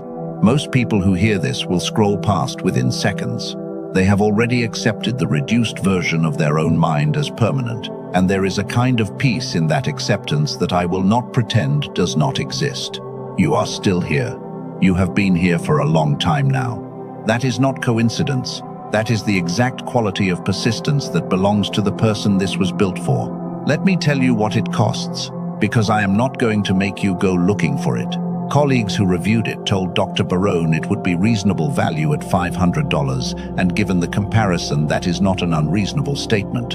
In-person neurofeedback runs about $300 an hour. A home unit runs around $7,000. It was not released at $500. It was not released at $200 or $100. It was released at $49. And on the page where his team made it available, there is an additional $10 off, $39. One time. Lifetime access, delivered to your email immediately, nothing shipped and nothing to wait for. 4 things come with it at that price. A guided visualization from a top-rated creator on the Calm app. A grocery guide identifying the common foods that contribute to mental fog, along with the shortcuts that save most households over $100 a month. A manifestation text more than a century old that most modern teaching quietly borrows from, which sells for around $20 on its own. And a printable summary of the 5 habits that most reliably shape a future worth walking into. And all of it sits behind a complete money-back guarantee. Listen to it once. Listen to it 80 times. If it does not do for you what it has done for more than 18,000 people, every dollar comes back. No conditions attached and no questions asked. Now let me tell you why I am putting this in front of you tonight specifically, rather than in some general way. The provision that has already been arranged for you becomes visible in the synchronized state in a way that it simply does not in the partial state. Not because the provision is new, because the receiver that can recognize it has been restored. What is coming suddenly toward your work is already in motion. The only open question is whether you arrive at the meeting point with the instrument online on the day it happens suddenly. One thing worth naming plainly: if you go searching for anything with a similar name, you will find files. The team looked at them. Almost none contain the actual protocol. They carry a name because naming something costs nothing. The mechanism is the entire difference, and the mechanism only exists in what his team built. The direct page is the only verified source. So if your spirit confirms what has been described here, the link is in the description below and in the pinned comment. That is where Dr. Barone and his team made it available, and nowhere else. Everything is laid out on that page. Read all of it before you decide anything. And then let me say the thing that matters more. A tool does not replace God. A tool does not obey for you. It does not surrender for you. And it does not walk through the door on your behalf. What is being done in you is not conditional on anything anyone sells, but a tool that restores the receiver, gives what God is doing more of what it was designed to land in. That is all I will say about it. The rest of what remains in this message belongs entirely to something else. Chosen one, the sudden is not a punishment, the sudden is a summons. Chosen one, as we move into this next unfolding, let the weight of what heaven is showing you settle, because we are returning now to the deepest current of this message, and it goes somewhere I have not taken you yet. I want to tell you where the sudden actually originates, because every sudden change has an origin. Not the paperwork, not the announcement, the origin. Every position that ever opened for anyone opened because of a conversation in a room. And here is what almost nobody considers. You are not in that room. You have never been in that room. You will probably never know it happened. Somewhere, at some point in the last year, your name was said out loud by one person to another person, in a context you were not part of, about a possibility you did not know existed. That is not a comforting thought. That is a mechanical description of how every elevation in the history of human work has actually occurred. Somebody says a name, somebody else asks about it, and suddenly, from the outside, a trajectory bends. Now I want you to consider what determines whether your name is the one that gets said, because it is not what most people assume. It is not who is loudest. Loud names get remembered in the wrong category. It is not who is most senior, because seniority is already accounted for and produces no new information. And it is not, I am sorry to tell you, simply who is best at the work, because competence is assumed at a certain level and stops being a differentiator. What gets a name said in a room you are not in is a specific kind of memory. It is the memory of how a person made someone feel about a situation that was difficult, not how they performed, how they made the difficulty feel. When somebody thinks of you, what returns to them first is not a list of your accomplishments. It is a sensation, steady or exhausting, sharp or defensive, clear or complicated. And that sensation is what gets attached to your name when your name comes up in a conversation about who could handle something hard. Chosen one, that means the last 2 years of your life, the ones you have written off as wasted, have been generating exactly the material that gets names spoken. I want to give this its name because it is the mechanism underneath everything we have talked about tonight. This is the room that says your name. Here is what makes it so difficult to live inside. The room operates on a delay that is completely invisible to the person being discussed. Your name may have been said 11 months ago. The decision it produced may still be forming. And in every one of those 11 months you experienced silence, and you interpreted the silence as absence, because silence is the only evidence available to a person who is not in the room. Think of Esther for a moment. She was taken into a palace under circumstances she did not choose, in a position she did not apply for, in a life that had been arranged around her by forces entirely outside her control. And for a long stretch of that account, nothing appears to be happening. She is simply there, positioned. And then a crisis arrives, and a single sentence gets spoken to her by a man who had been watching her from outside the walls. Who knows whether you have come to the kingdom for such a time as this? Notice the structure of it. The positioning happened years before the purpose was revealed. She did not know why she was where she was. She could not have known. The room that said her name had been operating long before she had any evidence of it. And think of Daniel, who served under one kingdom, and then under a completely different kingdom after the first one fell, and then was elevated again by rulers who had every reason to discard everything associated with the previous regime. 3 times, across 3 administrations, somebody in a room said his name, not because he lobbied, because when the difficult thing arrived, somebody remembered how it had felt to hand him a problem. And think of Gideon, threshing wheat in a winepress, hiding, doing agricultural work in the wrong place because he was afraid. And the greeting he received was, "The Lord is with you, mighty man of valor." He was not mighty. He was hiding in a hole. He was addressed by what the room already knew about him and what he did not know about himself.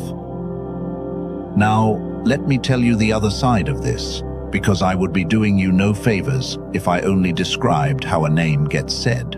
There are 3 things that get a name quietly removed from consideration, and none of them are failures of ability. The first is a reputation for being difficult to give feedback to. If a person becomes known as someone who reacts badly to correction, they stop being told things. And a person who stops being told things stops being considered for anything where they would need to be told things, which is every position of consequence that exists. The second is inconsistency between how somebody speaks about their work in public and how they speak about it in private. People notice this faster than anyone believes. One conversation where you speak dismissively about something you praised in the meeting and a small permanent note is made. The third is a pattern of describing every difficulty as something that was done to you. There is a way of telling the story of a hard season that leaves the teller entirely without agency, and it is understandable, and it is often accurate, and it is quietly disqualifying. People assessing you for a larger role are asking one question underneath all the others. If this goes wrong, will this person look for the cause or for the culprit? I am not telling you to pretend you were not wronged. You were. I am telling you that how you narrate it is being recorded alongside everything else. Chosen one, I want to say the thing this is all pointing toward. You are being addressed right now by something that knows more about your next chapter than you do. And I want to give you something that will hold you in the months between now and the announcement, because those months are where people break. When the silence comes, do not read it as absence. Read it as delay between a decision and its paperwork. When someone less capable moves ahead of you, do not read it as a verdict on your value. Read it as evidence that you are being held for something that has not opened yet. When a door closes without explanation, do not read it as rejection. Read it as a redirection whose reasoning you will be given later, in full, and will find embarrassingly obvious in hindsight. When you feel forgotten, do not read it as being forgotten. Read it as the interval every single person in every account we have ever revered had to survive without evidence. And when nothing at all seems to be happening, remember the bamboo. And remember that the loudest growth in your entire life so far has made no sound above the surface. If that landed somewhere real, comment "room" below. Now let me tell you something before this message ends, because I am going to speak something specific over your work and your name near the end of our time, and I want you to stay for it. But before that, there is one more thing I need to give you. It is the most concrete thing I will say tonight, and I have deliberately held it until now, because it is the piece that people are least ready to hear early. It has to do with a ceiling, not the ceiling of your role, a different one, older than your career, that has been in your family longer than you have been alive, and that has quietly determined the outer edge of every financial expectation you have ever allowed yourself to hold. We are going to look at it directly, and then I am going to close this the way it should be closed. Chosen one, the sudden is not a punishment, the sudden is a summons. Chosen one, as we move into this final unfolding of the message, let your spirit recognize the magnitude of what is being uncovered, because we are about to go to the most concrete place we have been all night. I want to talk about money, not abstractly, not as provision or abundance or increase, which are the words people in rooms like this one use when they want to talk about money without saying it directly. Because there is a number in your life, you know exactly what it is. It is the figure your income has hovered around, plus or minus a little, for years. It has moved with inflation and with title changes, but the shape of it has stayed remarkably stable. And every time it has approached a genuinely different order of magnitude, something has happened. A deal fell through, a role changed, a circumstance arrived, or you found a reason not to pursue the thing that would have crossed it. I want you to name that number in your head right now, not out loud, just name it. Now let me tell you where that number actually came from, because it did not come from your ability, and it did not come from the market, and it certainly did not come from what your work is worth. It came from the highest financial altitude that anyone in your family successfully occupied and survived. I want to give this its name, because you have been living underneath it your entire adult life without ever once seeing it. This is the inherited ceiling. Every one of us grew up receiving a continuous education in what is financially possible for people like us. Nobody sat you down and taught it. That is not how it transmits. It transmits through the tone of voice used when bills arrived, through what was said about people who had more, through whether money was discussed openly or in a lowered voice in the next room, through the specific tightness in a parent face at a particular time of the month. By the time you were 11 or 12, you had absorbed a complete and detailed model of what is normal, what is greedy, what is reckless, what is safe, and what is simply not for people like us.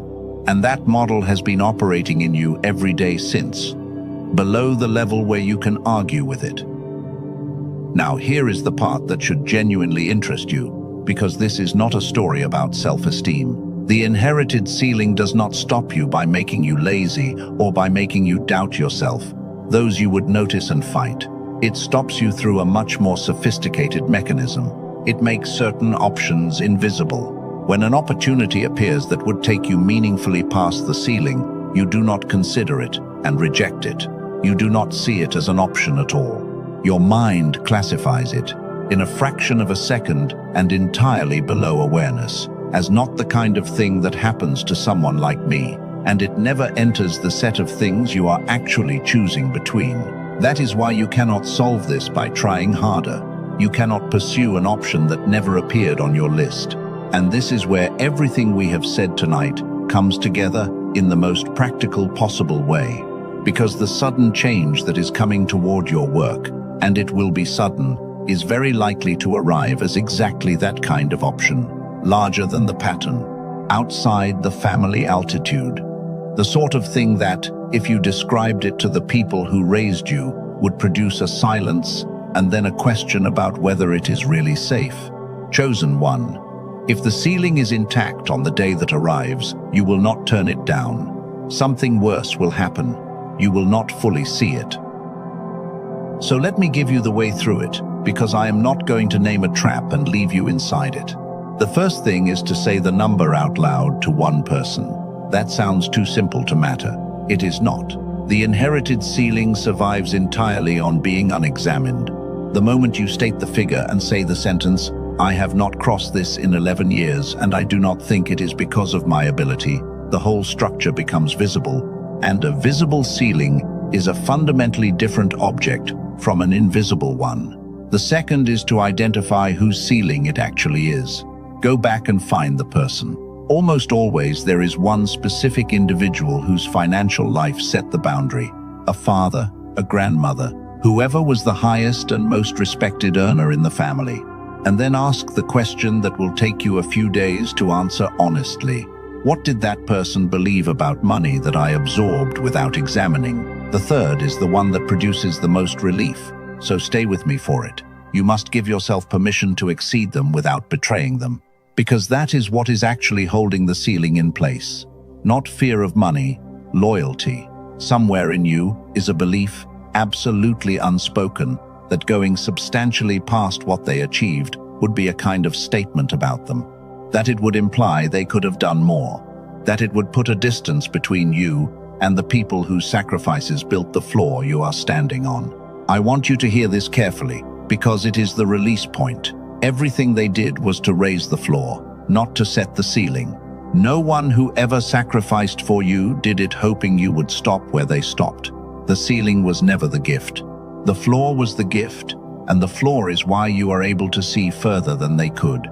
Exceeding them is not a betrayal. It is the completion of what they started.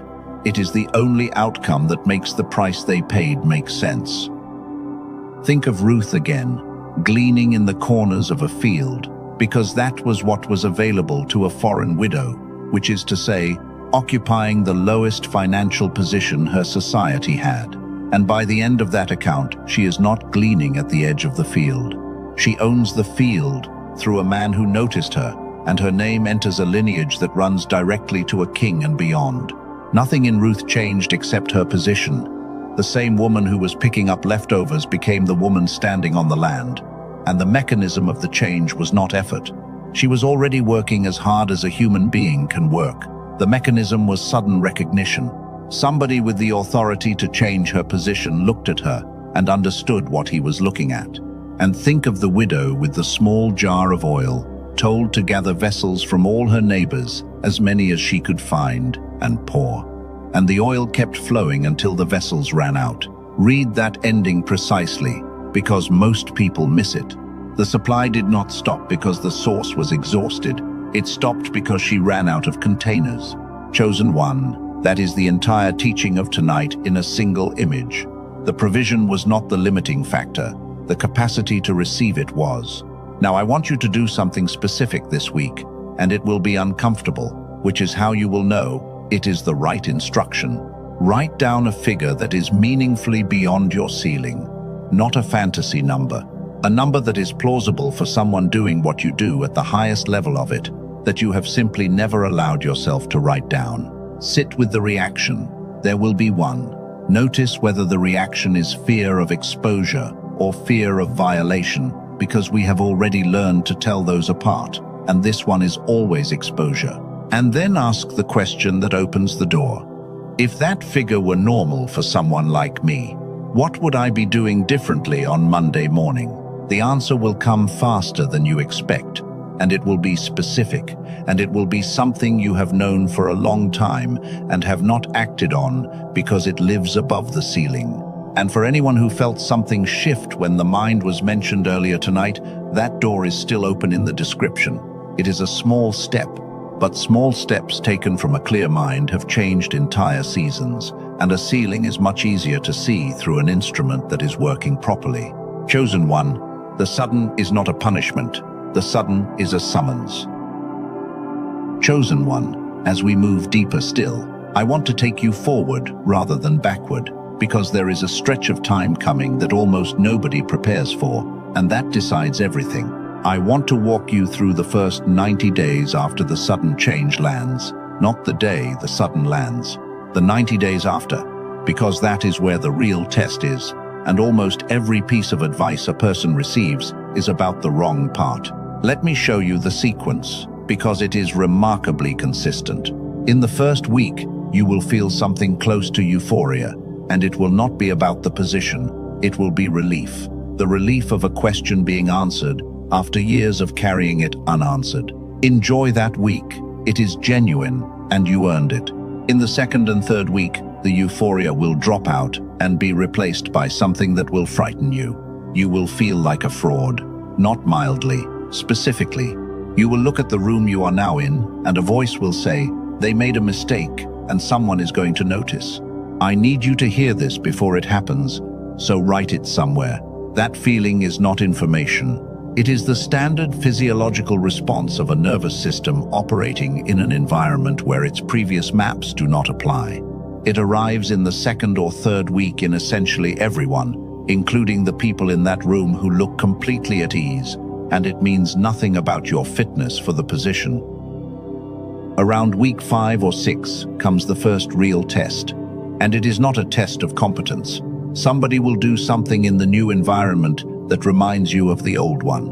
A dismissive comment, a meeting you were not invited to, a decision made without you. And in that moment, there will be an enormous pull to conclude that nothing has actually changed, that this place is like the last place, that you traded one cage for another. Do not conclude that in week 6. You cannot read an environment from a single data point in your first 6 weeks, and the version of you that is still carrying the residue of the last decade is not a neutral instrument.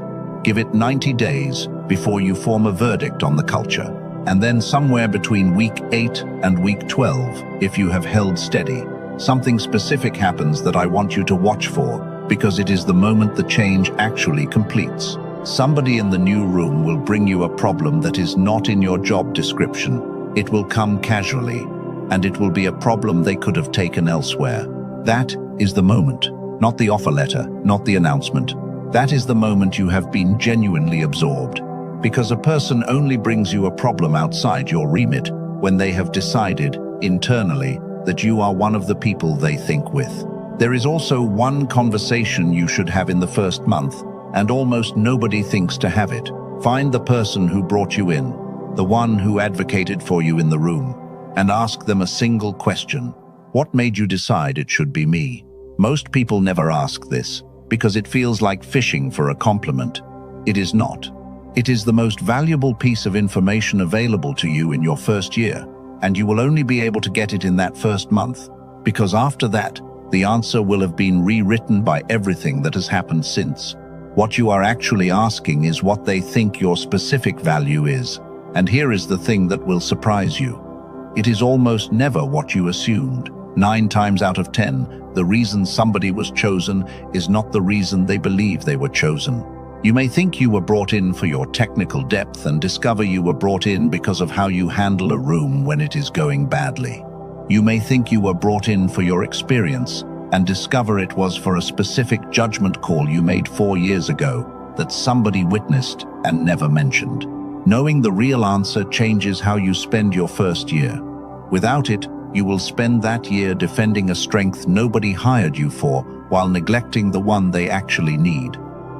Now let me tell you the 3 things that will damage you in those 90 days, because forewarned is most of the defense.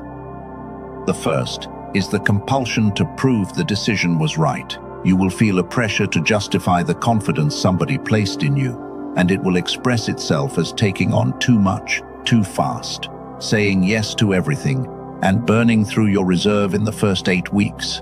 Resist it. Nobody who elevated you expects a demonstration in month 1. They expect you to still be functioning in month 12. The second is the temptation to explain the old place. You will find yourself, in conversation with new colleagues, describing what you came from. Be very careful with this. Everything you say about a previous environment tells the new one how you will speak about them one day. Say less than you want to, considerably less. And the third, which is the quiet one, is neglecting the practice that got you here. Whatever you were doing in the underground years, the discipline, the standard, the protected space, the honest self-assessment, there will be a strong pull to abandon it now that the outcome has arrived. Do not. The practice was not a means to the position. The practice is the reason you can hold the position. Now let me have you see something. I want you to picture it in specific detail rather than in general, because vague imagination changes nothing and precise imagination changes a great deal. Picture a morning about 6 months from now. You wake up before the alarm, not because you are anxious, but because your body finished sleeping. There is no weight sitting behind your eyes. You lie there for a moment and notice the absence of the thing that used to be there every morning. And the absence is so unfamiliar that you have to check for it. You get up, you go somewhere and do work that requires all of you. And at some point in the middle of the day, you look up and realize 4 hours have passed and you were entirely inside the thing, the way you were inside things when you were 9 years old. In the afternoon, somebody puts a difficult problem in front of you and you feel the shape of it immediately. Not after a night of turning it over, immediately. And you say something in the room that changes the direction of the conversation, and it comes out clean and complete, and you did not construct it. And that evening you sit down with the person who watched you through the underground years, the one who saw you come home depleted for a very long time. And there is nothing you need to say about how the day went, because they can see it in your face before you open your mouth. Chosen one, hold that picture, because it is not a fantasy, and it is not far away. Every element of it is a description of a person operating at their designed capacity in an environment sized correctly for them. That is not an extraordinary life.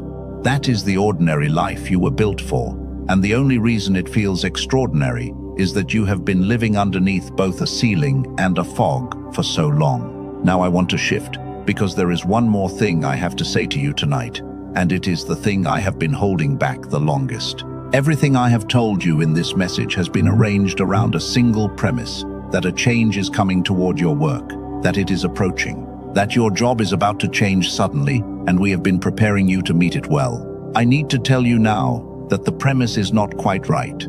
It is close, but it is not right, and the correction matters more than anything else I have said. Stay with me for it.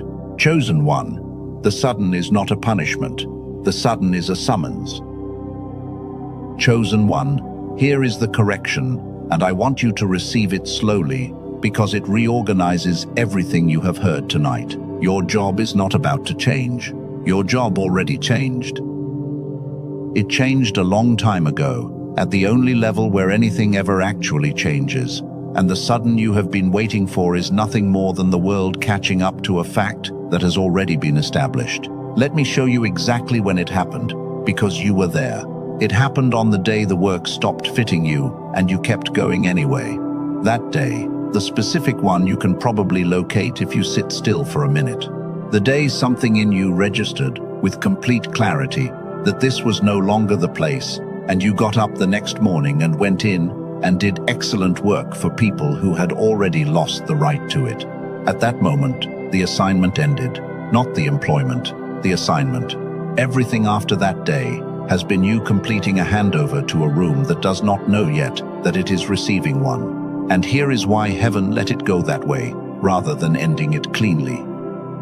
Because a person who is still comfortable never walks through the correct door. Never, not once, in the entire history of human beings. Comfort has never in any life produced the willingness required to step into an unmapped room, and the correct door is always unmapped. So the fit was broken first, deliberately, not to punish you and not to torment you, but because the discomfort you have been begging to be relieved of is the only force strong enough to move a competent person out of a place where they are still succeeding. Chosen one, hear what I am telling you.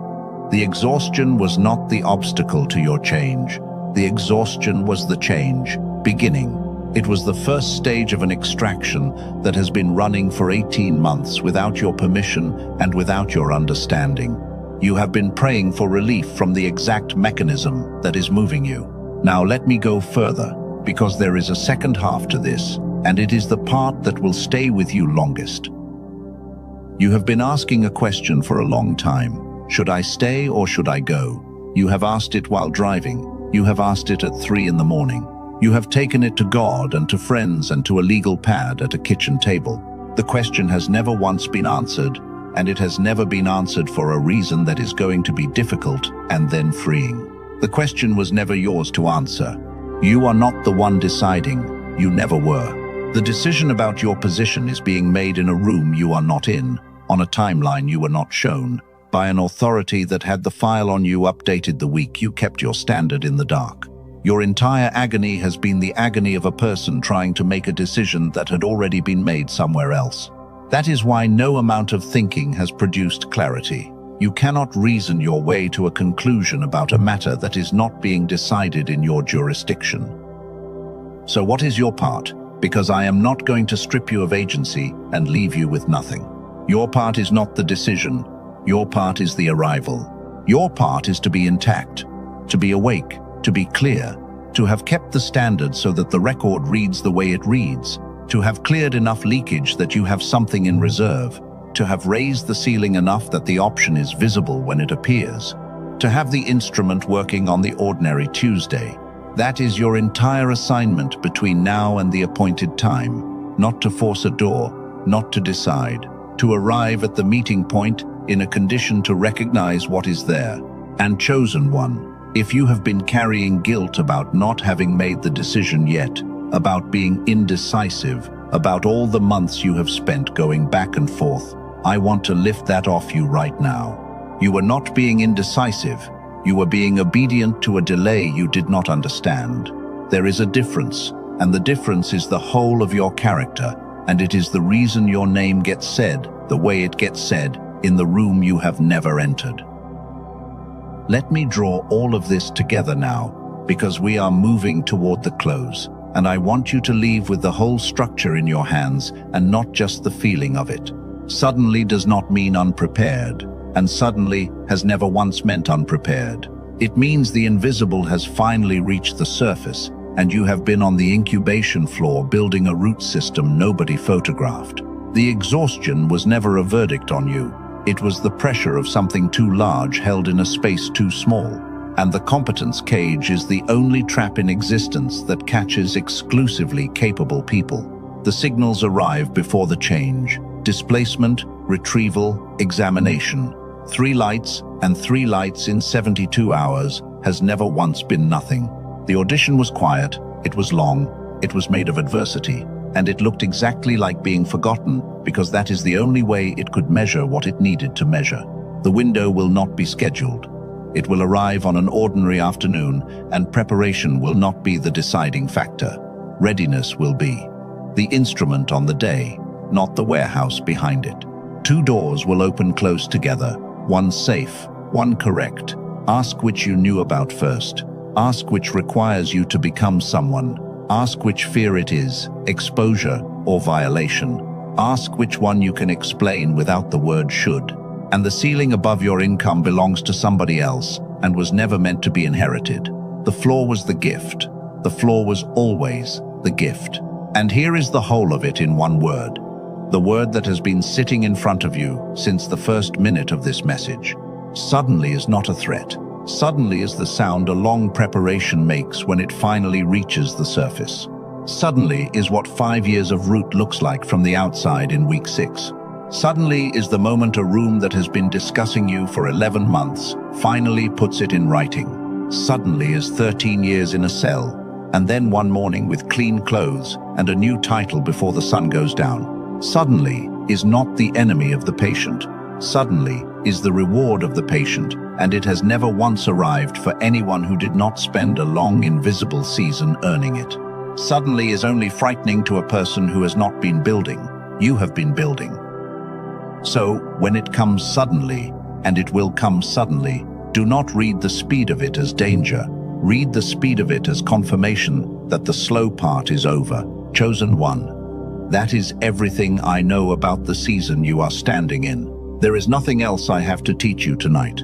What remains is something different, and I want you to give me these last minutes fully, because I am going to speak something over your work, over your name, and over the room you have not walked into yet. Chosen one, before we go into the closing, I want to do one thing with you, and I want you to actually participate rather than listening to me describe it. This will take a few minutes, and it is the most important few minutes of our entire time together. If you are able, put down whatever is in your hands. If you are driving, keep your eyes where they belong and simply listen. Everyone else, let your eyes close.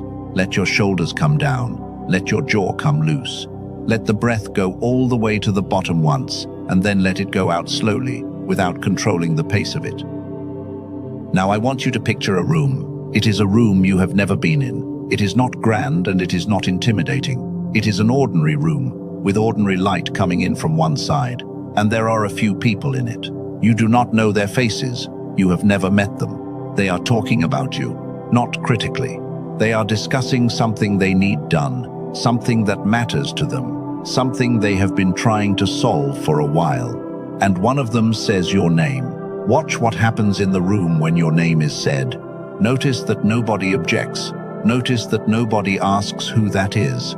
Notice the small nod from the person by the window, the one who has been quiet the whole time, who now looks up because the name means something to them. Stay in that room for a moment longer.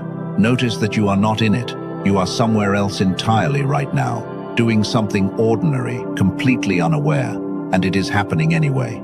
Now let the room go and come back to where you are sitting. I want you to feel the difference between two sentences. For years you have been living inside the first one. Nobody sees what I am carrying. Here is the second one. I am being discussed in rooms I have not entered, by people who do not need my permission to notice me. Both of those cannot be true, and only one of them has any evidence behind it, and it is not the one you have been living inside. Now place your hand on your heart. Actually do it. Feel the rhythm underneath your palm, the steady, insistent thing that has not once stopped through every year you thought you were being overlooked. That rhythm kept going through the season nobody promoted you. It kept going through the meeting where they gave your work to someone else. It kept going at 3 in the morning when you were doing the math. It has never once required your permission or your attention, and it has never once considered stopping. Something in you has been sustained by a source that does not depend on recognition, and whatever has been sustaining it has not been waiting for your circumstances to improve before it decided you were worth sustaining. Keep your hand where it is. Now declare this with me, out loud if you can, and if you cannot speak, then say it inside yourself with everything you have. I am not behind, I am underground. I am not forgotten, I am being read. I am not too late. I am on an appointed schedule that was set before I was born. My name is being spoken in rooms I have never entered. And when the door opens, I will be awake. Let your hand rest there a moment longer. Feel the weight of what you just said, because those were not affirmations and they were not wishful thinking. Every one of those sentences is a statement about a structure that exists whether or not you declare it. Declaring it does not create it. Declaring it aligns you with something already true, and alignment is the difference between walking through your life braced against it and walking through it in agreement with what is actually happening. That is why the declaration matters, not because words are magic, Because a person who has said a true thing out loud stops arguing with it internally, and the energy that was going into the argument becomes available for something else. Now let your hand come down. Chosen one, I want to tell you about one more person before we close, and then I will not tell you any more stories tonight. There was a woman I knew who spent 9 years in a role that everyone around her considered beneath her, including her. She had a specific and unusual combination of skills that her position used almost none of. She stayed because of a family situation that made moving impossible for those years, and she made peace with it in the way people do, which is to say, incompletely. She told me the thing that nearly broke her was not the work. It was a specific recurring moment. Every year, at the annual review, her manager would say some version of, "We do not know what we would do without you." And every year she would go home and sit in the car in the driveway and feel something she could not name. She finally named it in her 7th year. She said, "They meant it as the highest compliment they had, and what I heard was that my ceiling is their convenience." In the 9th year, a woman she had helped years earlier, someone she had barely thought about since, was appointed to lead a division at a much larger organization. And within her first month in that role, she made a list of everyone she wanted to bring with her. There was one name at the top of that list, and it had been at the top of a mental version of that list for 6 years. She told me afterward that the call took 11 minutes. 9 years of waiting, and the sudden that ended it took 11 minutes. And she said something to me about those 9 years that I have never forgotten, and it is the reason I have told you this. She said, "I used to think I was serving out a sentence. I was building a reputation in a room I could not see." Chosen one, that is where you are. I am going to close this now, and I want you to stay for the last part, because everything I have taught you tonight has been the structure, and what comes now is the thing the structure was built to hold. Let the analysis rest. Let the tools sit where they are. You will remember what you need to remember when you need it. For these last minutes, I do not want you thinking, I want you receiving. Let your breathing slow, one more time. Chosen one, before the closing, let me put the whole of tonight into your hands as something you can carry rather than something you merely felt. Tomorrow morning you will wake up and the room will look the same. The commute will be the same. The building will be the same. And there is a real danger that by 10 in the morning, everything that has moved in you tonight will have been quietly filed away as a good message you listened to once. So, here is what tomorrow looks like. 7 things. None of them require permission from anyone. None of them cost money. And every one of them is available to you before this week ends. Watch the board. Displacement, retrieval, examination. Keep a note on your phone with 3 words at the top and a date column underneath. When something moves without explanation, write it down. When someone from your past surfaces, write it down. When you are asked a question that is larger than your role, write it down with the exact wording. Do not interpret. Record. In 8 weeks, you will have something no amount of intuition could have given you, which is a pattern in your own handwriting. Hold the standard. Wherever you currently are, and however little it deserves you, do not lower the quality of your work in the final stretch. The final stretch is the part of the audition that decides everything, and it is also the part where every capable person is most tempted to stop caring. Finish the way you would want the record to read. Close one leak, just one, this week. The unresolved conflict you are managing, the commitment that no longer makes sense, the financial disorder that costs you a small hit of anxiety every time you think about it. Pick the one you are most avoiding and close it, and notice how much energy it gives back. Build the space, 30 protected minutes, once a week, to begin with, where nothing is consumed and nothing is produced. No headphones, no screen. The first 3 times will feel useless. On the 4th or 5th, something will surface that you did not go looking for. That is not mysticism. That is what a mind does when it is finally given room to do it. Say the number out loud to one person you trust, the figure your income has hovered around, and the sentence that goes with it, which is, "I do not think this ceiling has anything to do with my ability." A ceiling that has been spoken about is a different object from one that has not. Guard your speech about the people who overlooked you. Say less than you want to. It will be repeated, and it will be attached to your name in rooms you will never see. And keep the instrument in working order. Sleep like it matters, because it does. Protect the first hour of your day from other people. Give yourself the conditions your mind was actually designed to operate under, as much as your life will allow.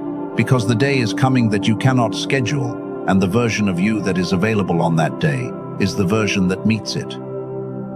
7 things. Write them down before you sleep tonight, because you will not remember all 7 tomorrow, and the value of a thing you can no longer recall is 0. And let me add one more thing, because it is the instruction that people report back to me about most often. When the call comes, and it will come in some form, do not answer it immediately. I do not mean delay for strategy. I mean this. When something significant is put in front of you, say a version of this sentence: "Thank you. This matters enough that I want to give it a proper answer rather than a fast one. Can I come back to you tomorrow?" Almost nobody will refuse that. And what it buys you is the single most valuable thing in the entire transaction, which is one night with the information. Because here is what happens overnight. The part of you that processes things below the surface goes to work on it, and by morning you will know something you could not possibly have known in the room. Not more facts, a clearer read. The detail that seemed insignificant will have moved to the front. The enthusiasm will have either deepened or quietly drained, and either of those is enormously useful information. The people who make the worst decisions of their lives make them in the room, in the moment, while flattered. The people who make the best ones almost always slept once first. One night, ask for it every time. Now, chosen one, let me speak to the part of you that has been listening underneath all of this. There is a specific grief that belongs to people like you, and almost nobody names it, so I am going to name it now. It is the grief of the unwitnessed years. Not the hard years. You can survive hard. It is the years where you were excellent and nobody was looking, where you held something together and no record exists of it, where you made a decision in private that cost you something real, and there was no one there, and afterward you could not even tell the story properly because telling it would have sounded like asking for credit.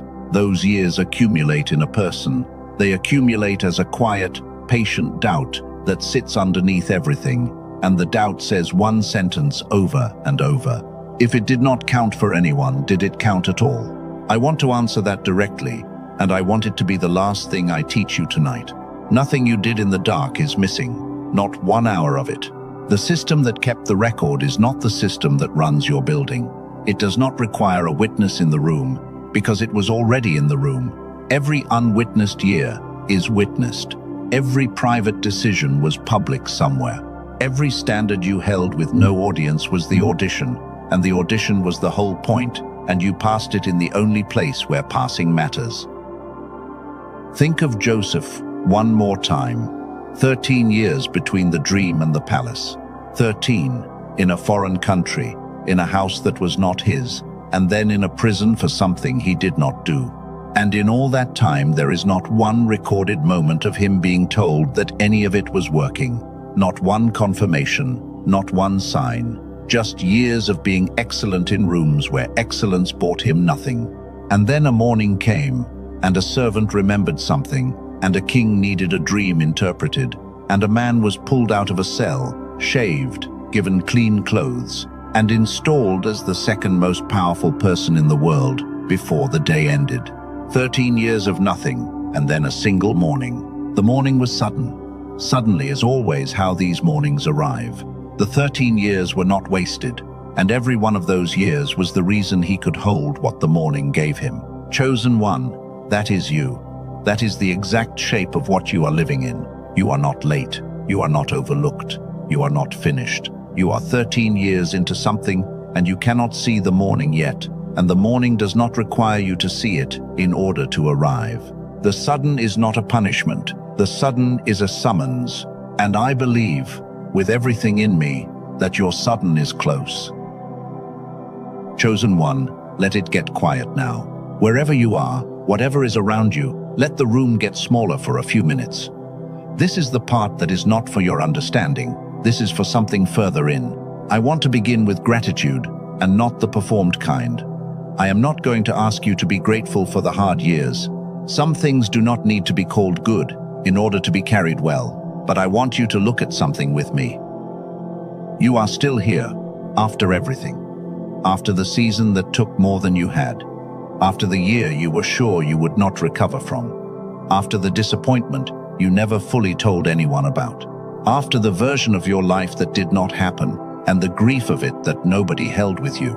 You are still here, still working, still holding a standard, still capable of being moved by a message about your own future, which is not a small thing, because the first thing that dies in a person who has given up is the capacity to be moved.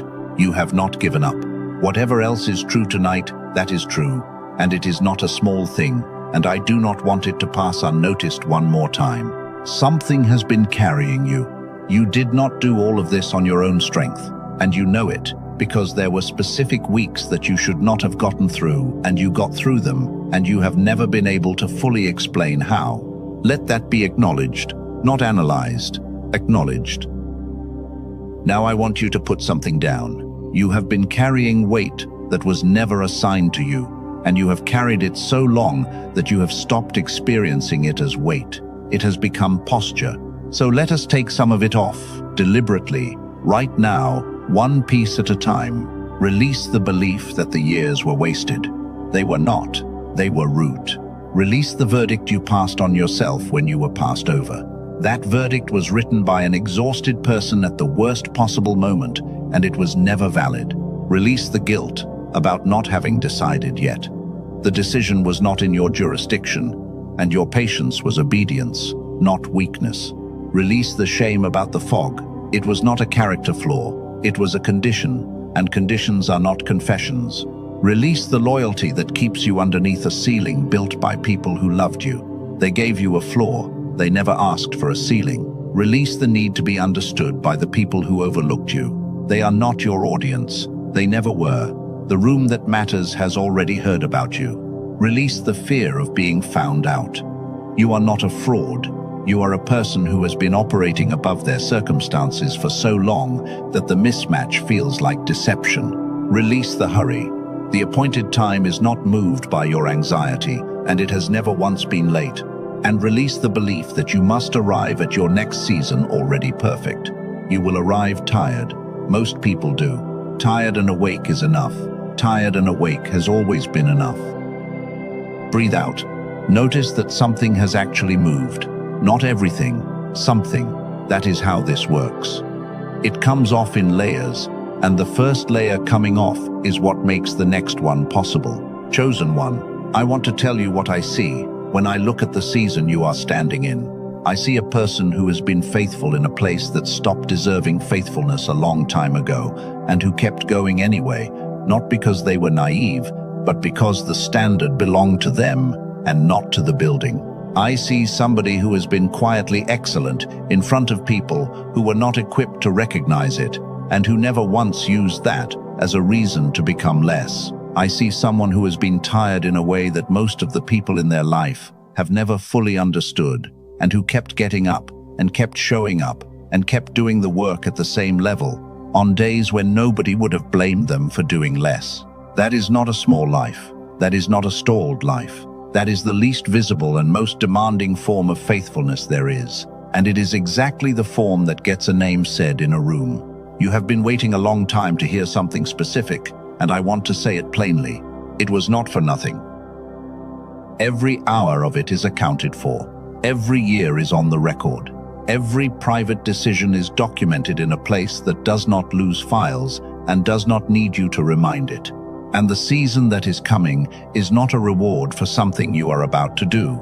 It is the release of something that has already been earned, held in trust, waiting for the correct hour to be delivered. Now let me speak about the room one more time, and then we will finish. There is a door that has your name attached to it, not a metaphorical door.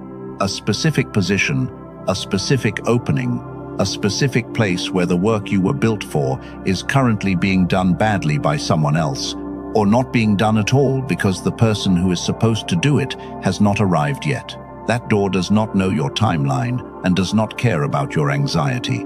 It has one property: it opens suddenly on a day that has already been set.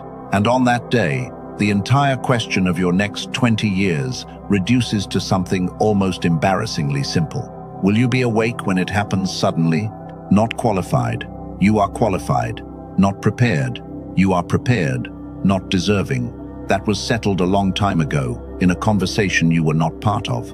Awake, clear, present, able to hear the thing that is being offered while it is still being offered, and able to answer before the window closes. That is the whole of it. That is everything I have brought you here to say. Chosen one, stay awake. Chosen one, place your hand on your heart and declare this with me. Say it with whatever voice you have tonight. If it is a whisper, let it be a whisper. Heaven has never once required volume. I am not behind. I am underground, and underground is where roots are made. I am not forgotten. I have been read in rooms I have never entered by people who did not need my permission to notice me. I am not too late. I am on an appointed schedule that was set before my name existed. I am not a fraud. I am a person who has been operating above my circumstances for so long that the mismatch feels like deception.